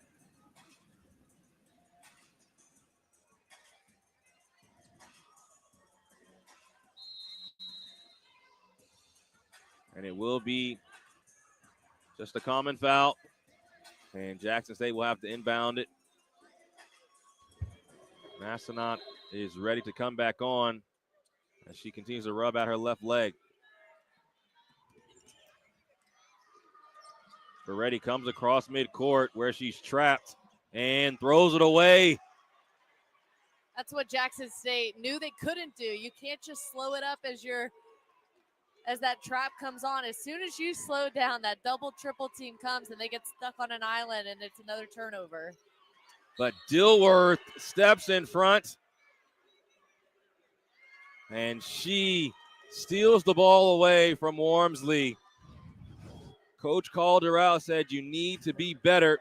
And although the offense has not been what it usually is, the defense has stepped up, and that's a steal in a big moment. Yeah, great work there by Dilworth. Those were those preseason accolades come into play, willing to do whatever it takes in these crucial moments of the quarterfinals. Talia Dilworth, the player of the year and newcomer of the year in the SWAC this season, at the line, looking to extend the 4-point advantage for Jackson State. Free throws, as we mentioned, were an issue for Grambling. For Jackson State, shooting 50%.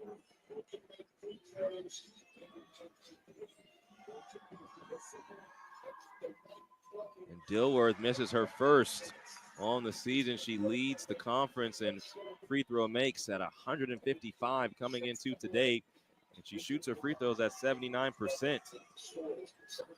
Goes 1 for 2. 2-possession game as Hartsville comes across midcourt.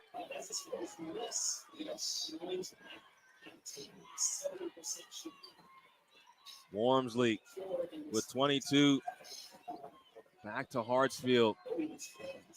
Wormsley, good look from three. Off. Jump ball. Possession arrow is with Jackson State.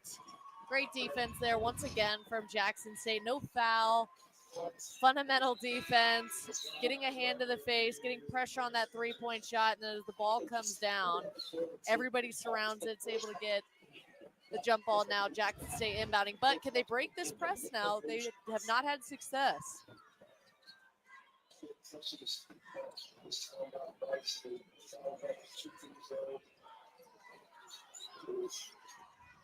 Cooper across midcourt, picks up her dribble.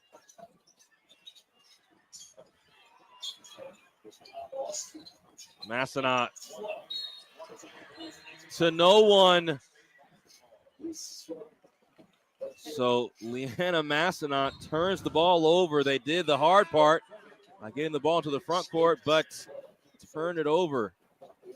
Yeah, they break the press, and she almost looked like she tried to do a no-look pass thinking that Cotton was going to be there, and she was not. Another chance for Grambling State. Kaya Wormsley, 2 of 9 from long range. Can change a lot with a bucket here. Dushine Prien went right into Dillsworth, and this should be a jump ball. Possession arrow with Grambling State, and another opportunity. How many lives do these Tigers have? Tigers, Cats, so 9 lives.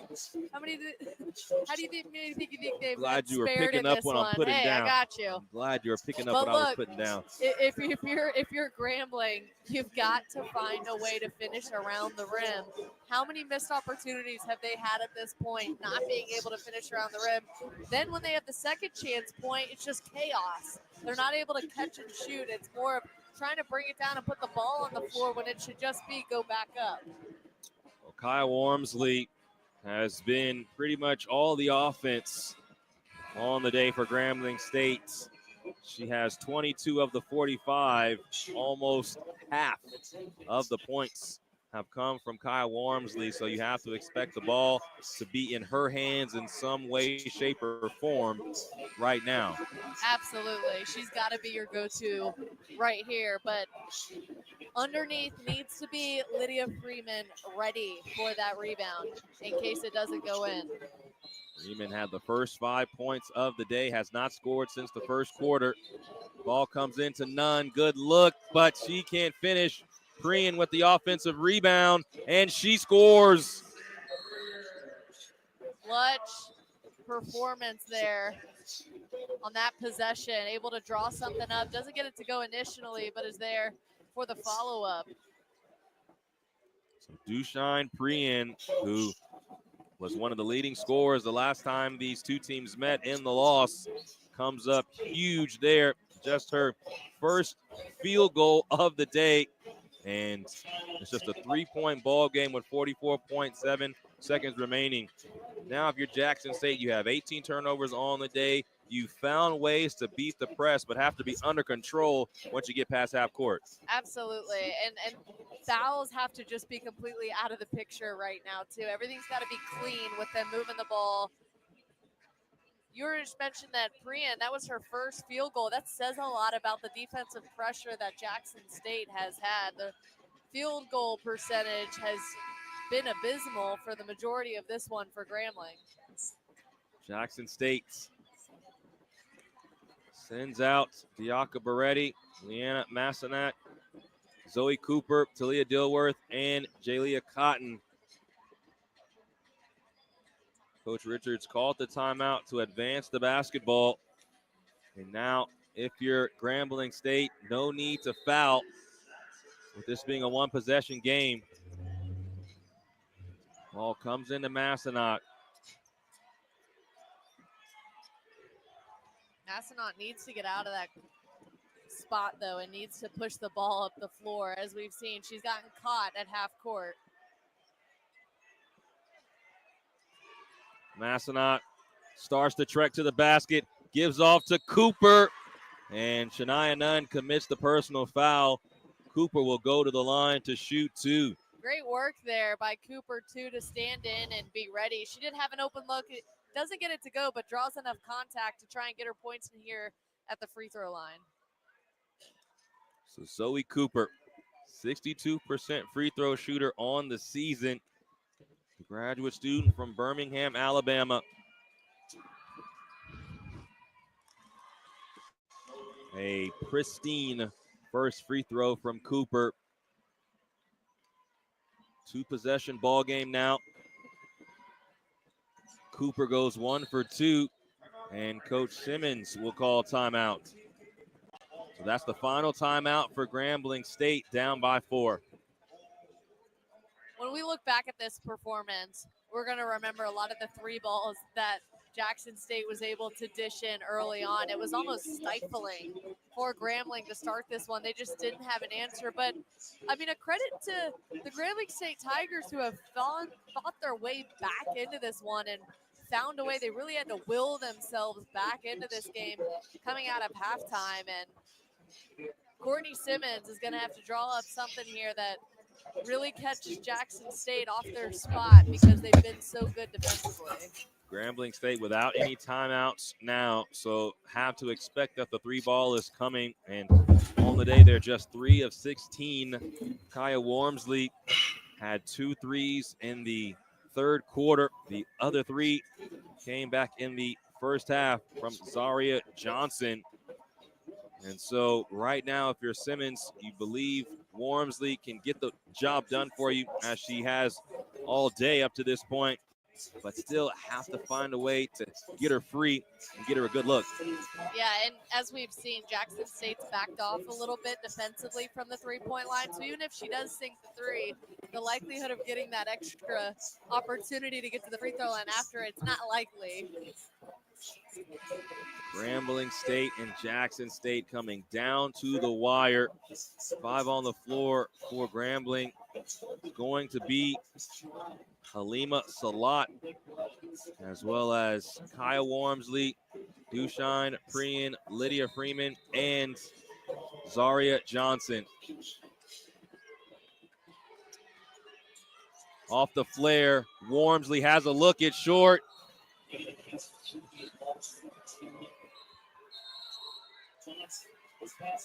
And a timeout taken by Jackson State. I don't know if you just saw Grambling's head coach just took her expo marker and threw it across the room. She's actually having to go find it. And check that, Or it they looks might have like thrown her out. for her response,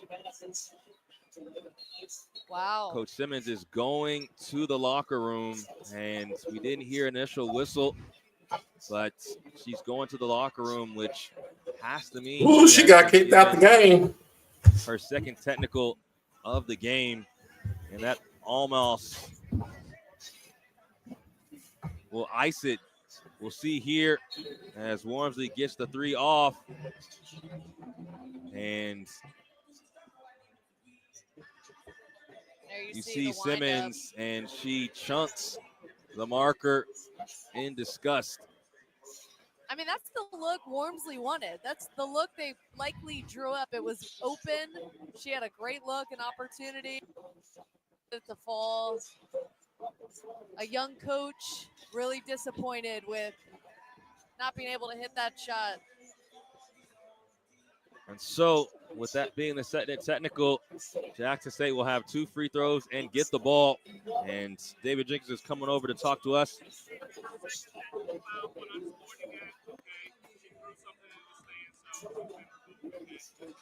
And just confirming what we saw, because Coach Simmons threw her marker into the stands, deemed an unsportsmanlike act. You can see it at the top of your screen. After the miss, Coach Simmons fires the expo marker. So Dilworth with a chance to ice the game now from the line and send her team to the semifinals. And if you're just tuning in, she got a technical at the beginning of the game as well. Unhappy with believe it was a shot. Yeah, she threw a marker. Dilworth and makes the said, free fuck this throw. shit. She wanted a timeout in the That's first right, half, that's but right. it was And they said way they couldn't out call her. of her Yes. coaching box. It was the initial shot clock violation she was frustrated with, and then shortly after tried to get at the attention of the official for the timeout. And so she came out of the box to try and get their attention, and they called her for that. So Dilworth makes both free throws.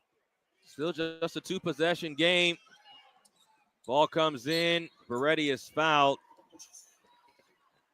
And with 14.8 remaining, Beretti can make this a 3-possession game and would all but finish this matchup between Jackson State and Grambling State.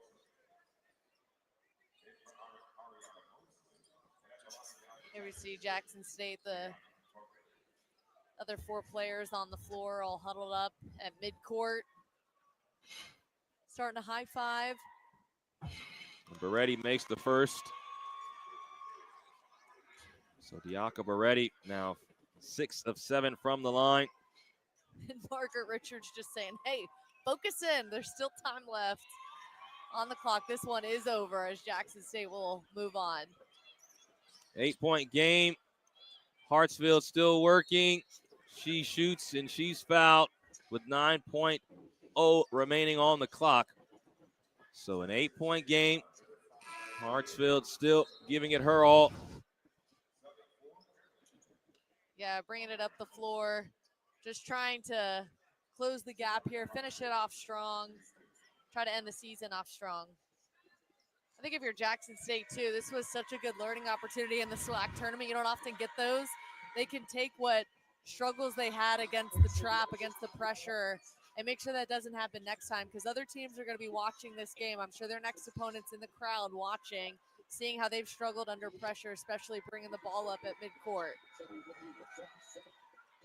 And a fitting into the contest for Grambling State. They're now 10 of 22 from the line after those 2 misses by Hartsfield. Another foul. And we'll see here as Beretti was fouled. And you see Cooper and it looks like Zaria Johnson battling under the basket. A double foul was called. And so Jackson State will have to inbound the basketball. Officials not necessarily checking anything right now. And so the timeout was taken. And we are almost done here. Our Final Four on the women's side is almost complete. Want to give some credit to what Jackson State head coach Margaret Richards has done in her first season here. I said, Coach, how in the world do you bring 11 transfers, 11 new faces, and 3 that you've only met in person, and you bring them together and you bring them to the SWAC tournament? I was like, is there some sort of secret sauce? She said, no secret.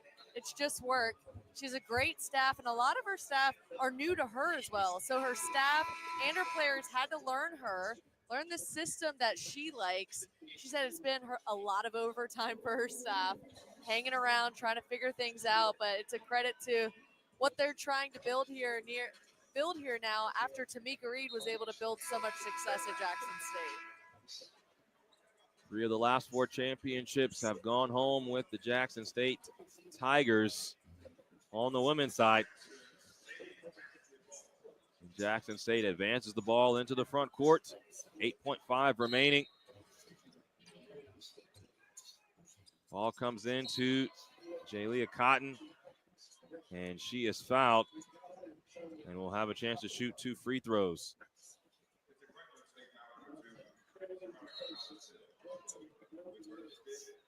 Foul goes on Sharonica Hartsfield. That's her 5th, so her day ends. A graduate student from Oklahoma City, Oklahoma, playing in her final game. And she's embraced by her assistant coach.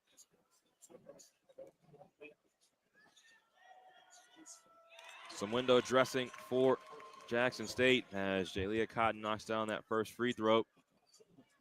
This statement right here, I'll take an ugly win than a pretty Jackson loss. State will move on to take on Southern in the semifinals. Dushine Prien, her shot falls off, buzzer sounds, and the final 57-47, Jackson State over Grambling State, and a semifinal spot with JSU. What a great win for Jackson State. You saw Margaret Richards embracing one of her assistant coaches. This is such a big moment for her and a huge box that she can check off now as a first-year head coach, getting the first win in the quarterfinals, moving on to the semis. Now they've got a tough battle coming up next. We'll see how they handle it, but what a great win here today, and hopefully they can carry some of that three-point shooting into their next one. Yeah, Leanna Massonet had such a great game. 18 points, 4 triples for her. Talia Dilworth ended up with 12, and Diaka Beretti, 13 points off the bench. I'll just keep it on for the post-game interview. And Margaret Richards being embraced around her entire team and just getting ready for a chance to play Southern. Ashley Jones is with Margaret Richards as the love continues with the coaching staff. You see how much it means to her? Oh, yeah. How important this is for Coach Richards, who has been a part of this league for so long, but able to move on in this conference tournament, in this iteration, now with Ashley. Coach, you told your team going into the fourth that if they wanted to win this game, they were going to have to fight. What do you think of your team's fight today? I'm so proud of this team. I mean, this has been a very emotional year. We've been through a lot of adversity, and I told them I've been tough on them, and I said, listen, today you got to show me that you want it. And they showed me. They fought, they defended, they rebound, and I'm so proud of them, so proud of them. It's your first season at Jackson State. The job's certainly not done, but you're going to the semifinals. How good does it feel? It feels great. I just thank its administration for their support. I mean, just for believing in me, and I thank these girls for believing in me. We had to get 14 new players, and we came together. I got an amazing staff that work, they butts off, and I'm just extremely excited for this team. And you're right, we got, we can celebrate to midnight and, on to Southern. Congratulations, Coach. Thank you. The final, once again, 57-47, Jackson State on top of Grambling State. Our final matchup is upcoming. It'll be on the men's side as Ashley Jones is standing by with the leading scorer for Jackson State, Leanna Massonet. Leanna, 18 points, 4 3-pointers. How were you guys able to get it done today? We wanted it more. I mean, we've been doubted all year, so we just got something to prove. So it's just a little chip on our shoulder that we've been carrying all year, and just the platform to show it.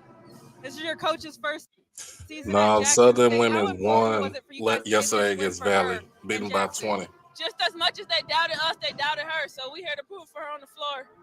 Congratulations. We'll see you tomorrow. Thank you.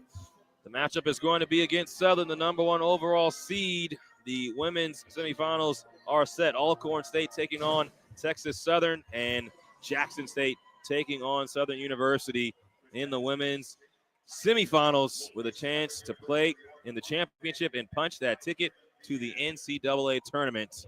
Thank you so much for. All right, so let's stop sharing that. So ugly win. Ugly win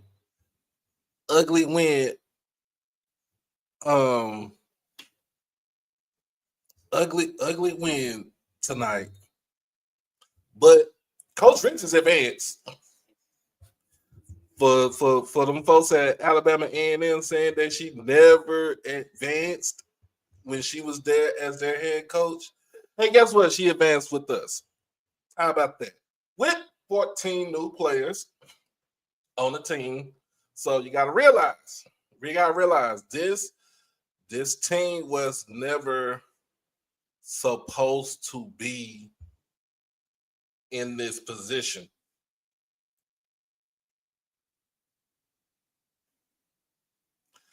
This team, look, I'm just saying, it's a win is a win. A win is a win. Don't matter if it's pretty, if it was a blowout, or if it's ugly as Shanae's face. A win is a win. um, but at the same time,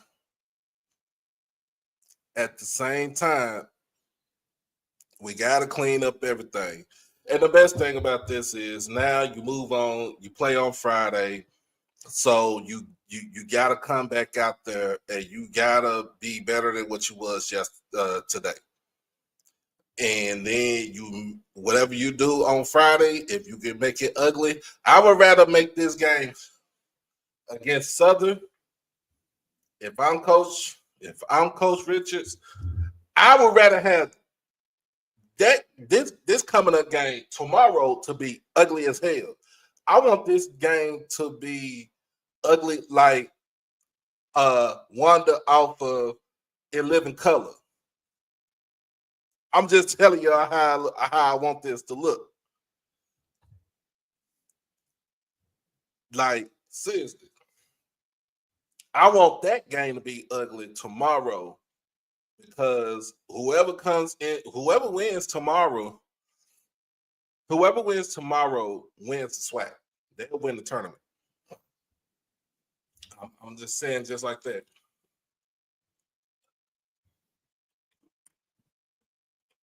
That's what I'm saying. Hey, Bishop, it better be ugly. It better be ugly like the toes off of Boomerang than to get ugly.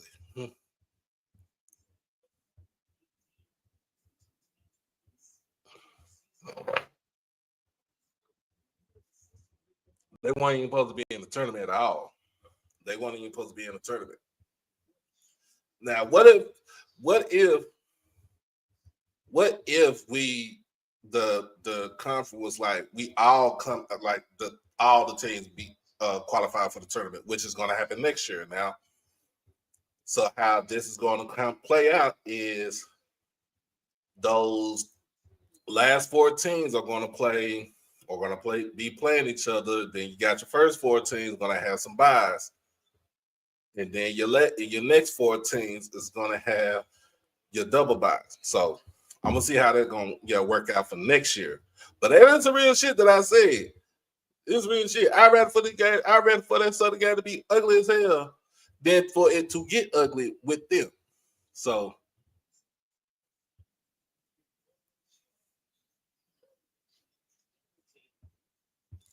and like I said, checkout time is at 11. Oh my goodness. If you haven't done it by now, man, this is make sure that you like the stream, make sure that you comment and share, and most of all, really subscribe to the channel. We got a lot of things going on. I will be tuning in tomorrow for both men and women game because the men do play on Friday. The women play on Friday also. So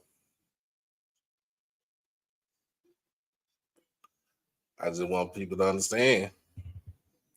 Again, if you haven't,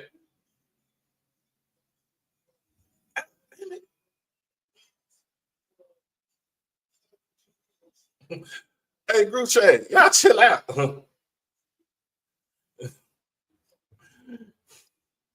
I mean, I watch buzzing like a motherfucker. Yeah, and that's the best thing about it too. We also know what we're seeing. We also know what we're scouting. We only played Southern one time. That's what it was. I don't even think it was a close game. The men's was a close game. Now on the men's side of the tournament, with Southern losing to Grambling yesterday, with us beating FAMU, Texas Southern loses to Alabama State. Now we'll see what happens with Bethune and Alcorn. So Alabama State has already punched their ticket to go to play Grambling tomorrow.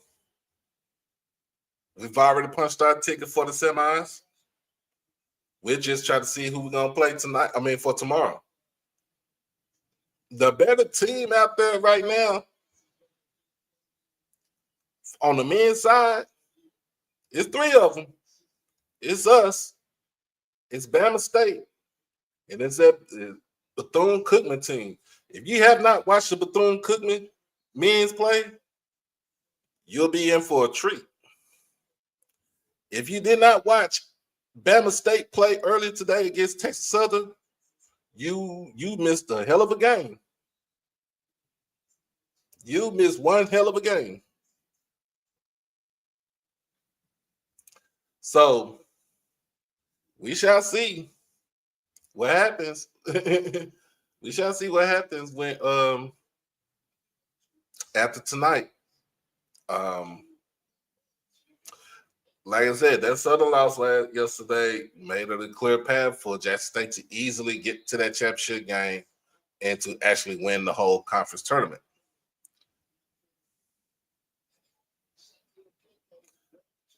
On the women's side, Southern is still the favorite to win the whole thing. But guess what? You got a scrappy Jackson State team that's still playing. Alabama A&M was a favorite to win the whole thing also on the women's side. Guess what? She got sent home. They got sent home in the quarterfinals by Alcorn. The tournament, this year's tournament has more parity than the tournaments of previous years because those tournaments, we knew who was going to win. We knew who was going to win, albeit the only year that Jackson State didn't win the conference tournament, that was Southern. Jackson State went to the WNIT. Southern went to the NCAA tournament, got waxed by South Carolina.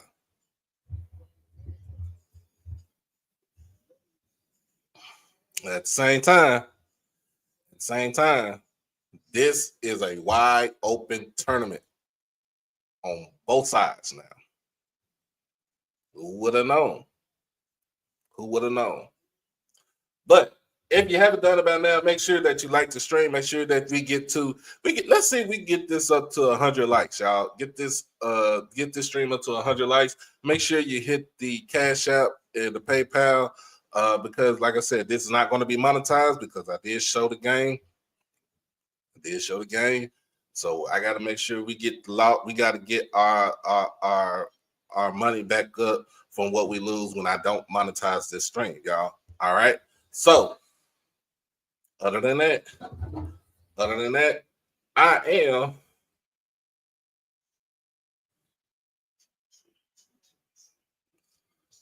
am about to go and chill with my guys with the Gathering Old Men podcast. So we'll be out. I'll be on there in just a minute. But y'all be blessed. Y'all stay safe. Hug your loved ones. Love on your loved ones. Give our thoughts and prayers to my son and brother again with Freddie G. Hey man, we love you. Everything gonna be all right. Hit me up if you need something. We out this thing. Be easy. Peace.